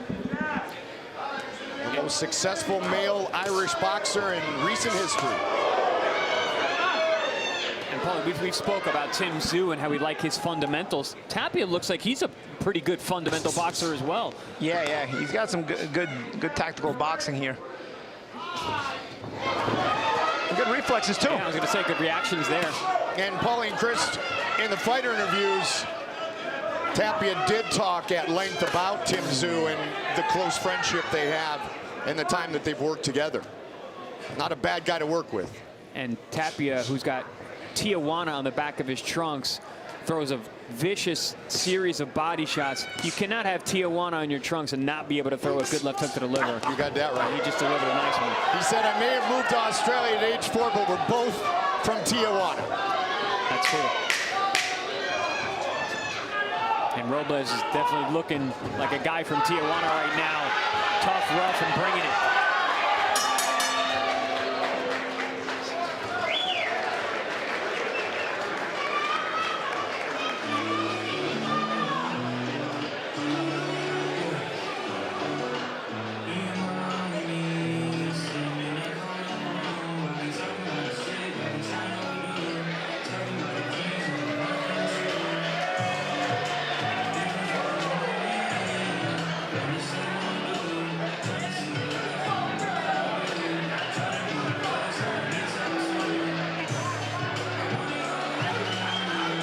Chris, Paulie, there's our leader, Gary Jonas. It looks like we got a special guest here tonight. Yeah, Edgar Belanga's here. And his father right behind him. There you go. Edgar Belanga enjoying a great Wednesday night of fights here on ProBox TV. Maybe some of that mid-range work from Tapia that last round.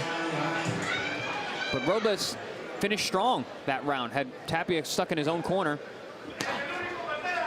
Letting those hands go. Knockdown scored in round number 1 by Tapia. Been a back and forth battle. This is round number 4, scheduled for 8. Combination lands for Cesar Mateo Tapia, black with the green and red and black for Robles. 15-0, the 25-year-old Cesar Mateo Tapia. And Tapia is showing that discipline now with that game plan. It seems like he's kind of gotten a hold of a game plan here, middle range. Now he's just trying to maintain it and keep boxing Robles at this range, at this distance. Yeah, he came out with big firepower, dropped Robles early, but now he realized he's got somebody in front of him who's very, very tough, takes good shots, and comes right back. So, oh, nice counter. And Chris, he told us it was time to test himself, see where he sits, and it's a huge crossroads fight tonight because he made the move from Australia to Los Angeles. He said the world of boxing is in America, so he came to train with his good buddy Justin Fortune, living in Los Angeles, looking for big fights like tonight. And Fortune from that part of the world as well originally. Yep. Right hand by Robles, and he's cornering Tapia on the ropes. Some heavy body shots as well. That's where Robles needs to keep it at that distance. But not coming off the ring, he's not going to do himself any favors because he's going to allow Tapia to get back on the outside and work. Although right now, Tapia's obliging on the inside. And listen, if we learned anything from the last fight, you got to look past the numbers on a record. Robles is a tough guy. He can fight, but he just got hit with a good left hook to the liver. He has not been stopped in his professional career, and they're fighting in a phone booth now.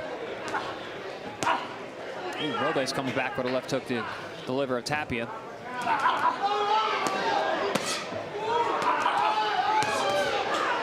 Back and forth, trading here. And heavy shots, you can hear them. Yeah, they're taking turns now. Whoa, big swing and a miss with the uppercut there from Tapia. Landed by Robles. Man, that uppercut by Najee Lopez was vicious this evening. Oh, good body shot from Robles. I tell you, Robles landed that partial uppercut right before. He's hurt. Yeah, and I think he's still backing up from that uppercut that Robles threw before. I saw his leg come up. That's when you know you got a guy go with a left hook to the liver. 20 seconds on the clock here, round number 4. I think Tapia's still feeling that body shot.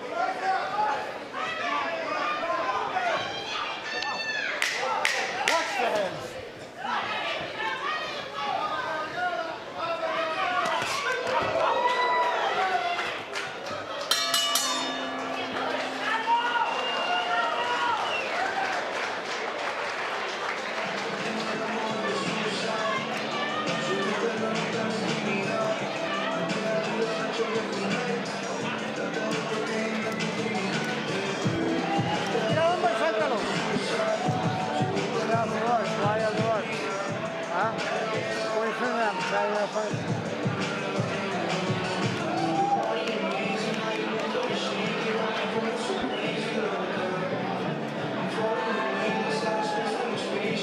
heavy body shots landed in that round by Pantera. Robles punishing Tapia. Edgar Soto in the corner of Eric Robles.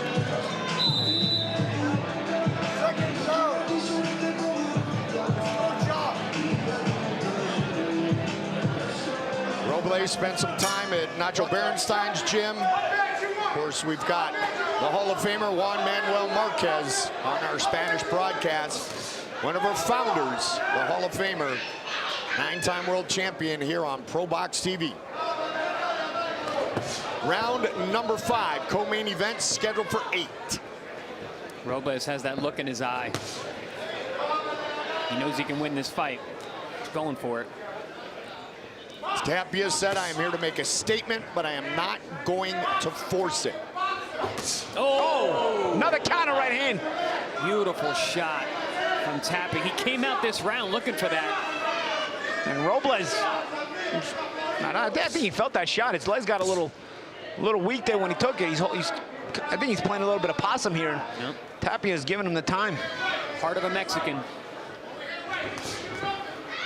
Well, he's not forcing it, Goldie. He said that right. Oh, you like that right? Good right hand. Big shot. Nice. Tapia looking to finish the fight. Tapia's smart there. Went to the body as he had Robles hurt. Not forcing it, but if it's there, he'll take it, Paulie. And once he was forcing it a little bit last round. Good Settled uppercut. down here, having great success. And he came out with that mindset, Chris. And Absolutely. that's that relationship with Justin Fortune in his corner for the first time as a pro tonight. And Robles' eyes closing quick. Cesar Mateo Tapia, 15-0. Oh, boy. Yeah, he can't see those shots coming. That eye is a mess right now. And that happened quick, too, man. Yeah, I think it was that shot that hurt him. You know, you feel those eye shots, and Capone, you can speak to that as well. You know what it's like when you get hit one of those shots and the eye doesn't feel right. Yeah, man. I mean, who knows if his orbit bone might be fractured or something. That's what I'm thinking. That's how he reacted, and now with the instant swelling, it kind of leads you to go there, which is a real shame if it is. Long shots landing from Tapia. Big round 5 for Cesar Mateo Tapia. I mean, I would be surprised if we see the end of this round. If we do, if they're going to allow Robles to continue. There's blood pouring out of his mouth. That eye is closing in seconds. And if it's his orbit bone, that is really, really a rough injury, man. Especially because Tapia is throwing some big bombs with those right hands. A clash of heads there. Robles, Eric Robles, though, he's still trying to come forward, trying to make the fight of it. 15 seconds. That eye just looks gruesome. Oh, what an uppercut. Knocked down in round 1. Down he goes late. Says he got pushed down, which he did. That's smart. The referee. Man, that... In Conor McGregor's gym, Goldie, that's definitely a knockout.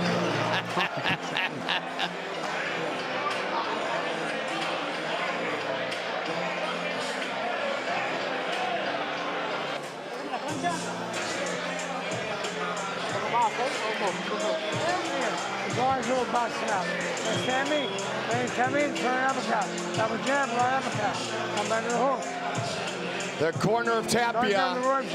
Knocked down in round 1. Big body shot in round 5. Yeah, and you said it, Goldie. Tapia came out in that round like, listen, I'm going to land that right hand. He did. He damaged the eye. There we saw a beautiful uppercut right at the end of the round. But there was a different mindset from Tapia. He got hurt the round before to the body. Came out this next round like, all right, listen, I'm on a different level. I'm going to show it. And Robles is going to come out this round. I mean, they're not doing any favors with the eye socket here. Yeah, that eye does not have a lot of time. Doc's going to take a look at it.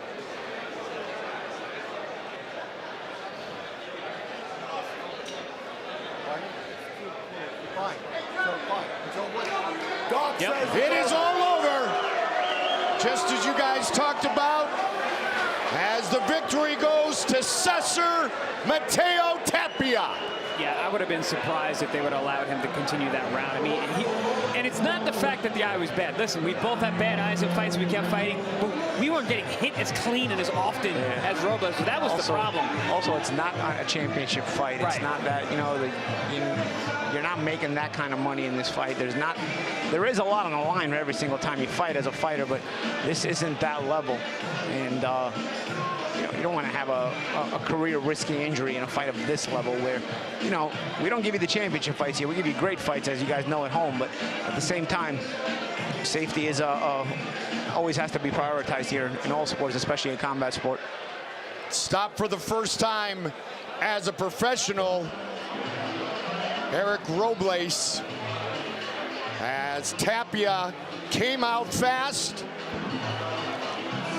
Came out fast and finished strong. Yep. Did Tapia. But Robles, man, ton of heart. Very, very game. Came back in some of those middle rounds with some beautiful combinations when he was answering Tapia's. Nice, good right hand there from Robles. And Robles was game throughout. And like I said, in those middle rounds, started to find his rhythm a little bit. There you see a nice uppercut, scrapes the face of Tapia, but it was that left hook to the body that really got the attention of Tapia in that fourth round.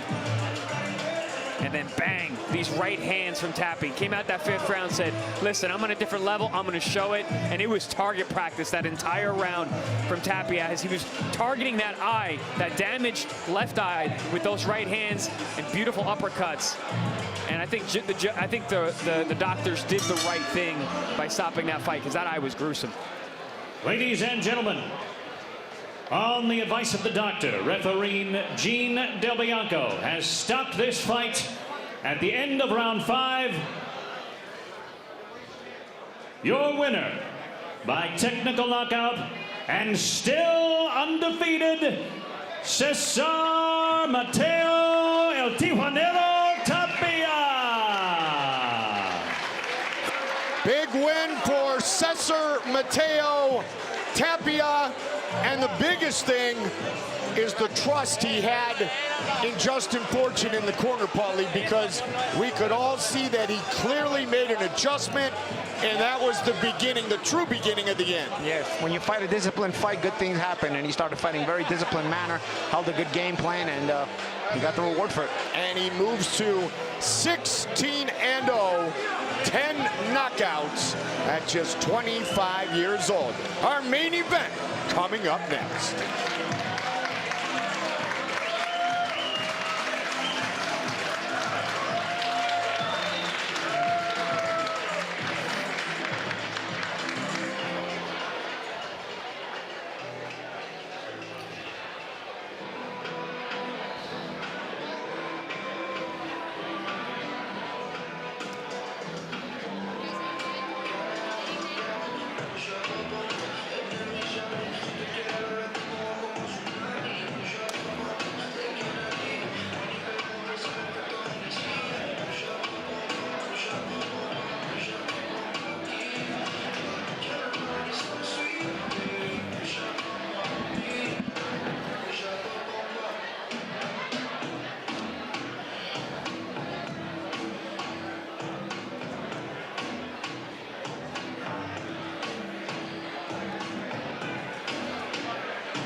We are set for our main event of the evening.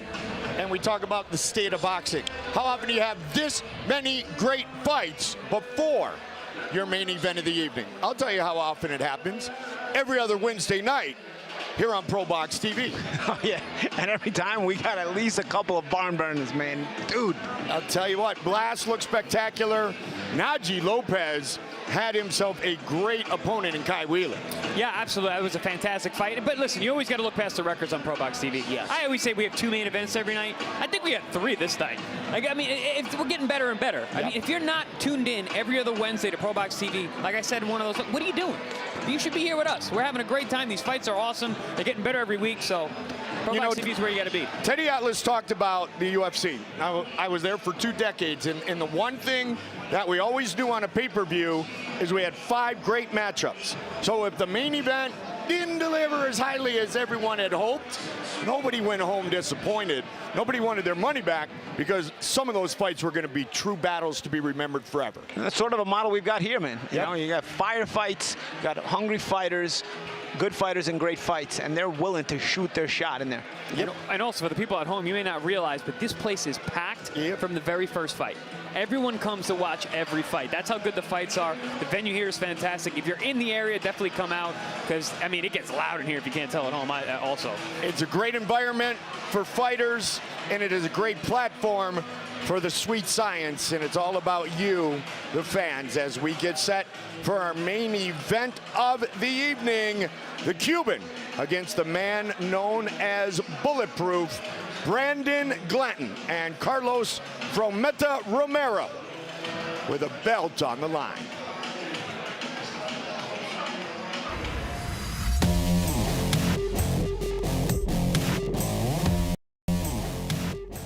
You know, obviously, everyone who's seen me fight, they know I like to bring the pressure. Everybody knows I got power in both hands. Everybody knows I'm crafty on the inside. Some skills that I haven't shown will be shown Wednesday night. Enfocarme en lo que es la velocidad, en el contragolpe, ¿entiendes? En cogerle siempre el fallo. Bueno, tiene que demostrar que no se va a enfrentar con un rival cualquiera, se va a enfrentar con un rival que tiene deseo de ganar y de seguir avanzando.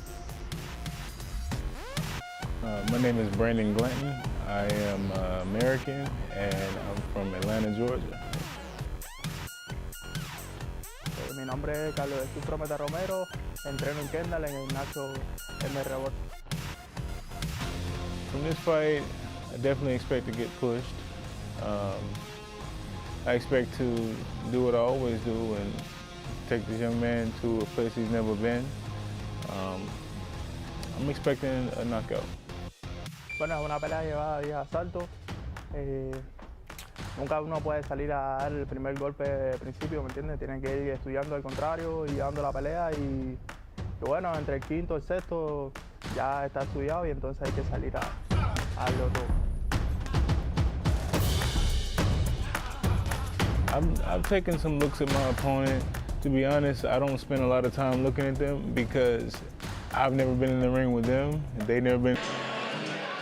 10 rounds for the WBA Continental North America Cruiserweight belt. Brandon Glanton, Carlos Frometa Romero.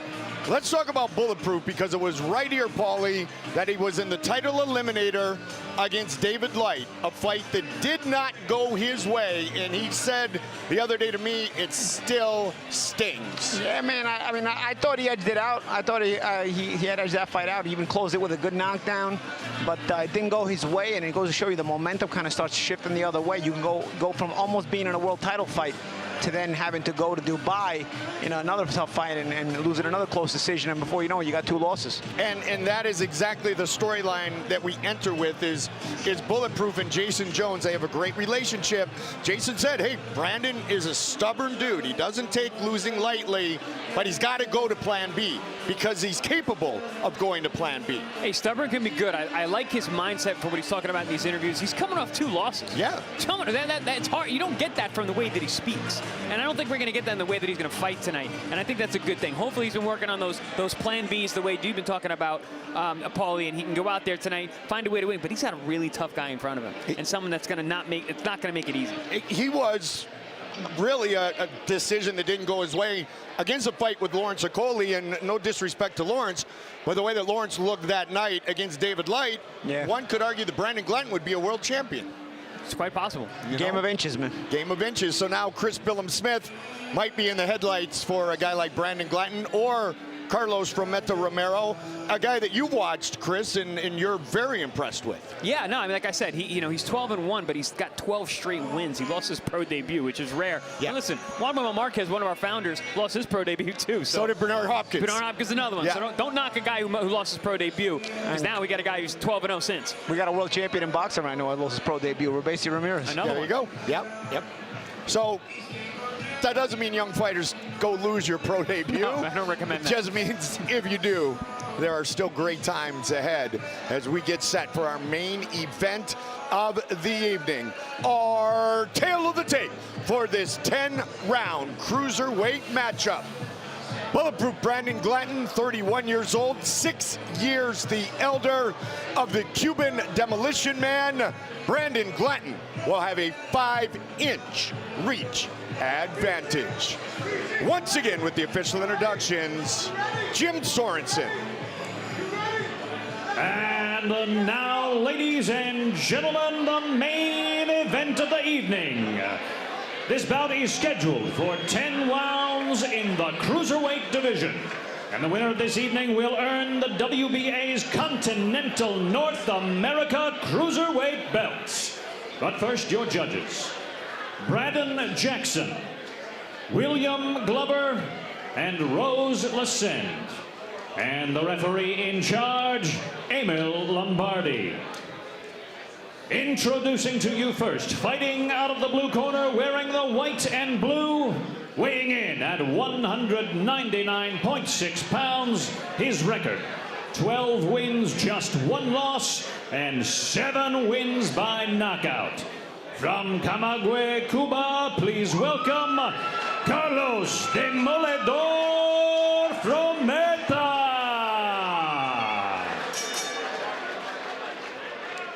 And his opponent, fighting out of the red corner, wearing the gray with black. Weighing in at 199.4 pounds, his record, 17 wins, 2 losses with 14 wins by knockout. From Atlanta, Georgia, please welcome Brandon Bulletproof Glanton.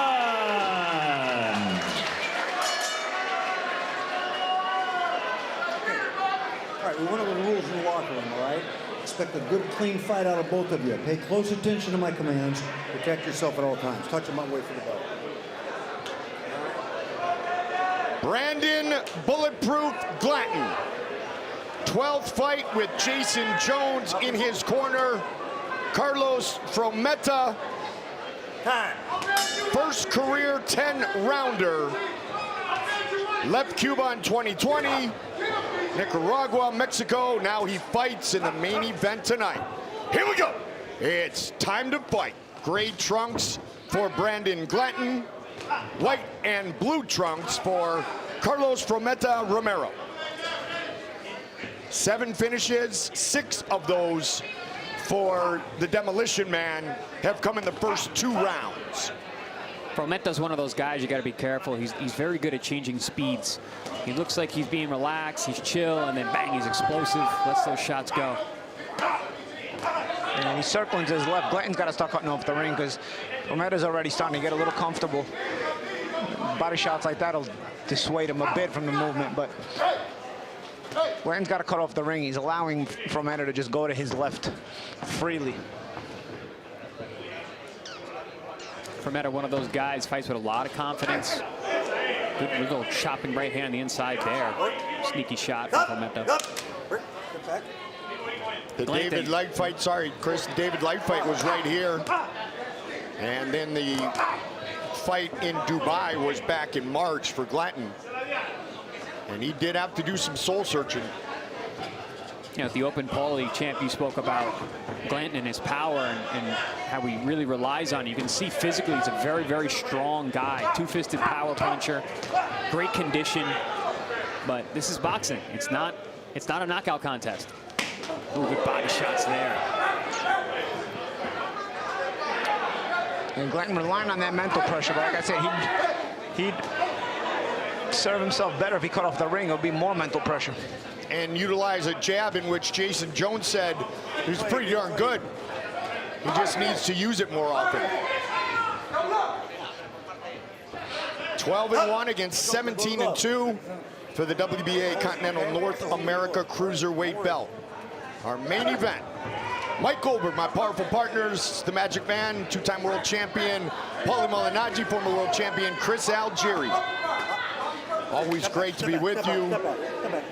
Good fighters, great fights, and some spectacular performances tonight.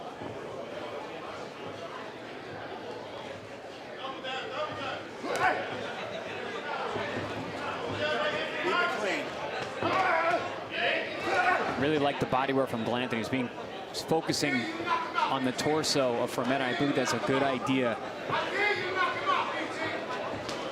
Because Frometa's showing a lot of good boxing skills, a lot of explosion, and a lot of confidence early on.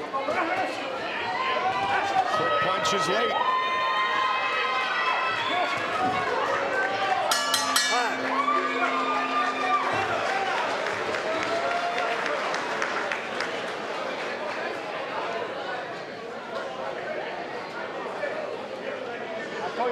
Just keep that pressure on pressure. We're gradually going to break this one down, all right?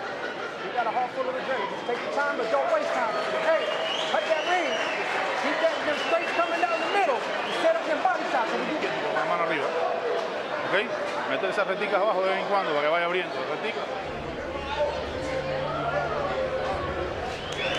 As promised, action-packed every other Wednesday here on ProBox TV. Our main event, November 1st, a 10-round welterweight matchup. 17-1, Janelson Figueroa Bogachica from Detroit, Michigan, takes on 18-2 Argentinian Alberto Palmetta. Every other Wednesday in November right here on ProBox TV. Round 2, Brandon Glanton in the gray trunks, white and blue trunks for Carlos Frometa Romero.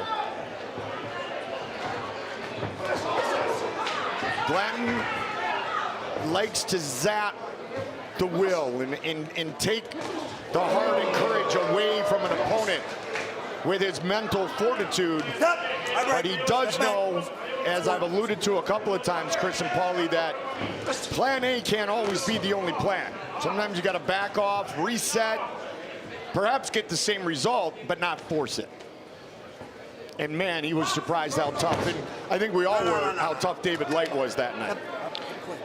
Well, the thing is, again, he's showing one of the flaws in his game here, again, not cutting off the ring, because when you want to pressure a guy, when you want to break the will of a guy, it's uncomfortable to pressure him. But also, you got to understand, Frometa is a guy who likes to be in and out, in and out. And by giving him the exit all the time, he's able to be in and out, at least a good enough portion of the round to where he can still remain somewhat comfortable. Yeah, that smothering pressure when you got a guy cutting off the ring and banging your body and banging different level. It's totally different. If you have an exit, like you said, you've got that reprieve, you can breathe, you can let a combination go, you can walk around, you can do exactly that, what Frometa is just doing in between those combinations. Especially when you're an in-and-out fighter, which Frometa is, a lot of Cubans are. You know, you're used to being in and then getting out, so all you need is one escape. And don't get me wrong, Glanton's making him work too, and Glanton's landing his own shots. The fight is competitive, but it could, good hook there by Glanton. But again, you want to perfect what you do with your Glanton. We talked about those subtleties that he needs to add to his game, and that's definitely one of them if he's going to be a pressure fighter. Well, that's something that looks new to me, is Glanton's actually, he's not cutting off the ring with his movement, but he's cutting the ring off with his punches.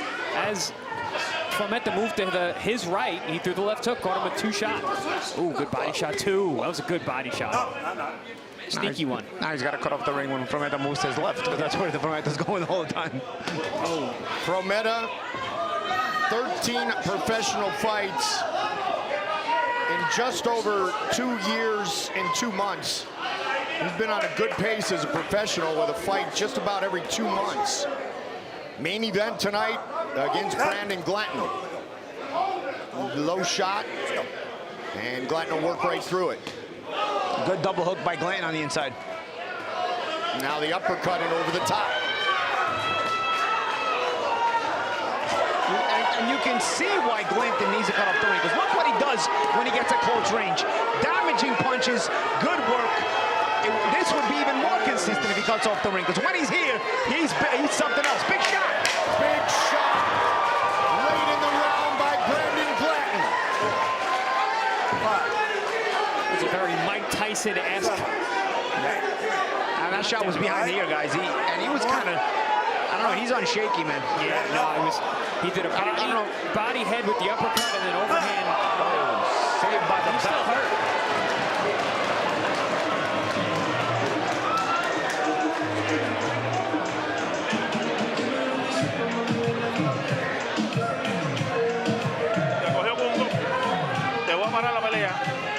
Para la pelea, si no te va a parar con un poco peor.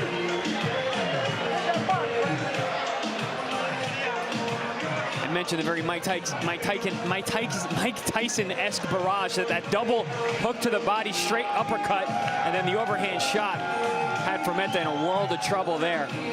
Boom, bang, good shot, and then that one, right behind the ear. Oh yeah, let's take the legs.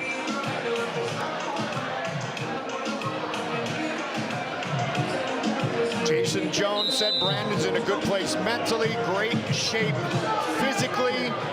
They've made adjustments without reinventing the entire wheel. Plan A, breaking people's will with pressure. If I'm Glanton, man, I would be jumping all over Frometa. Third round, Chris, he was out of camera range when they were giving the 8 count to Frometa, but the look in the eyes of Brandon took me back to when he was playing football, because he was ready to take the quarterback and do damage and finish the game, if you will. He was ready to pounce, but the round had ended. And he's going to come out with that same aggression, I think, here. My first fight coach in kickboxing always said, when you drop a guy, stare at him like you want his soul as he's on his knees, waiting to get up. Part of my soul was captured by Glanton just watching the stare he was giving me. You made the mistake. Don't make eye contact. I don't know what's going on here. 1 point. Hold it. Low shot. 1 point. Yep. 1 point. Hold it. I don't know what's going on here. 1 point. I didn't think the holding was that obvious. I mean, it wasn't like it was exaggerated. I know he warned him a couple of times, but even the warnings I thought were kind of a little bit lame, as he's not holding in that manner. So now you have a knockdown and a point deduction, and we're in round 3 of a potential 10.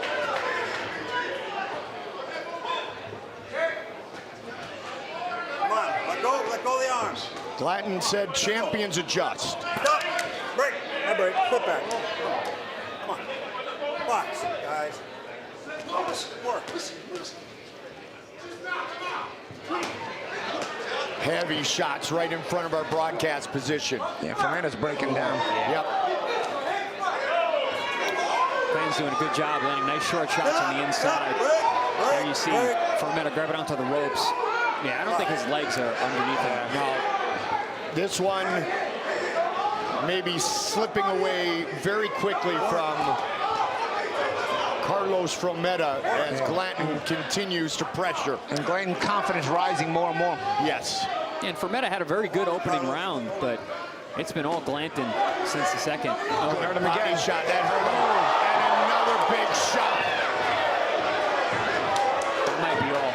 Yeah. And he doesn't want to fight either. Even his body language is saying he doesn't want to fight. Yeah, there he is. He shook his head to his corner. Referee stopped. It is all over! Just like that! Brandon Glanton puts himself back in victory lane!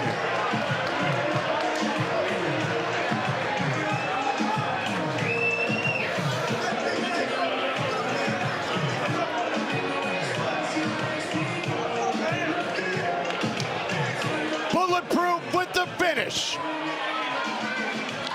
Yeah, this was almost elementary here. He got hit behind the ear again. He didn't like what he felt. Then I don't know what he was doing here. Yeah, you turn to protect it up all the time. But here, shot behind the ear again. The same kind of shot that hurt him earlier in the fight when he got dropped. Then just kind of walks away. I mean, he didn't look like he was with it the whole round. He didn't look like he wanted to fight the whole round. And really, once he got dropped in the second round, he went back to the took corner, all the fight out of him. He was very confident round 1, but once he got hurt, that was enough.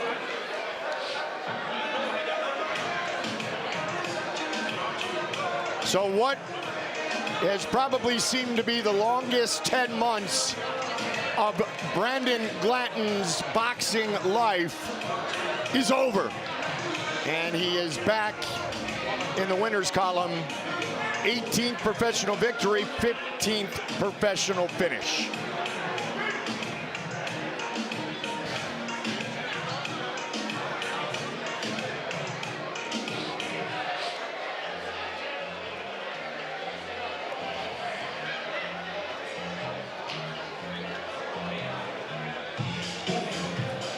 Yeah, that left hook was a money shot for Glanton all night long, using it to cut off the ring nicely. And then on the inside, like I said, that Mike Tyson double hook to the body and then to the head with the uppercut, overhand right. And from then on, really, it was all Glanton. Once that shot got behind the ear and took the legs away from Frometa. He just it took the fight out of him. There you saw him walking away, looking at his corner, got dropped once more, and then he was just looking at the corner saying, no mas. And it was the corner that officially called the fight. Frometa's corner said, let's stop it. Brandon Glanton with the victory. He'll earn the belt, and Jim Sorensen will make it official. Ladies and gentlemen, at 2 minutes 14 seconds of round number 3, referee Emil Lombardi stops the bout, and the new North America Continental WBA Cruiserweight champion, Brandon Bulletproof Glanton. Aggressive, had a good pace, disciplined, and he finishes his opponent quickly to win the WBA Continental North America Cruiserweight belt. Brandon Glanton with a big smile on his face. He's gone through a lot. He said to me that he needed a humbling. There were some things he said that I'm going to keep between me and God. The survival, if you will, by David Light. But he's worked through the tough times, and it comes down to mental fortitude. And Brandon Glanton showed a lot of bounce back with the big victory here tonight.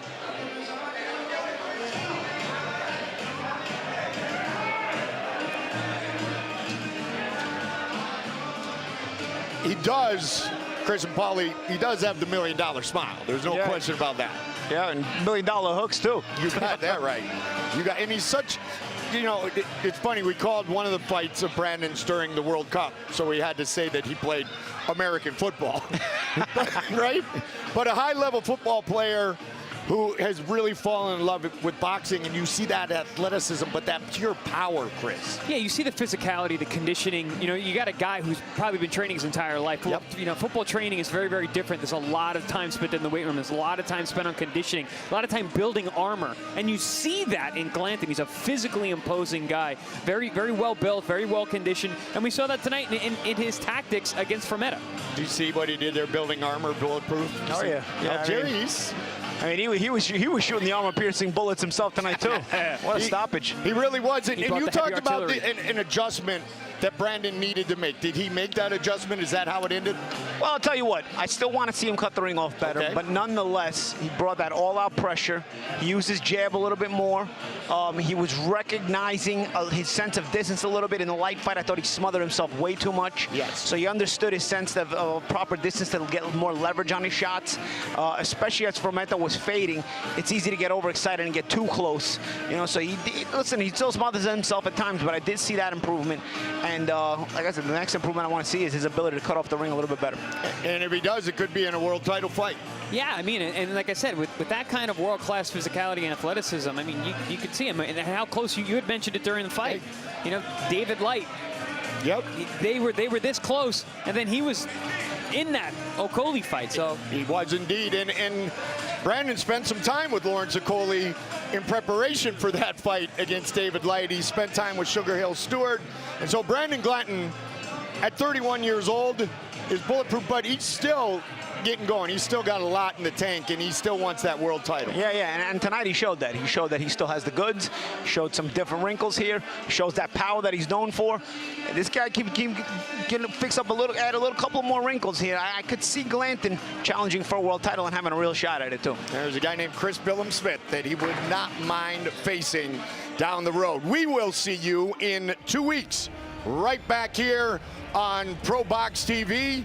As I mentioned, 17-1, Janelson Figueroa Boca Chica against 18-2 Alberto Palmetta. Join us for all the action right here on ProBox TV 2 weeks from tonight. That is November 1st. We had a good one this evening. We had a lot of great fights. Jaycob Gomez taking out the three-time Brazilian Olympian and upping his record to 8-0-1. Blast. Quick work, a win at the end of the first. Najee Lopez and Khaineel Wheeler was an outstanding fight. In the end, Najee once again victorious. Co-main event, Cesar Mateo Tapia, Eric Robles, Tapia, Mexico, Australia here in the U.S. with the win. And then Bulletproof gets back to his winning ways for my powerful partners, the Magic Man, Paulie Malignaggi, and Chris Algieri. This is Mike Goldberg saying so long until next time. We see you right back here on ProBox TV.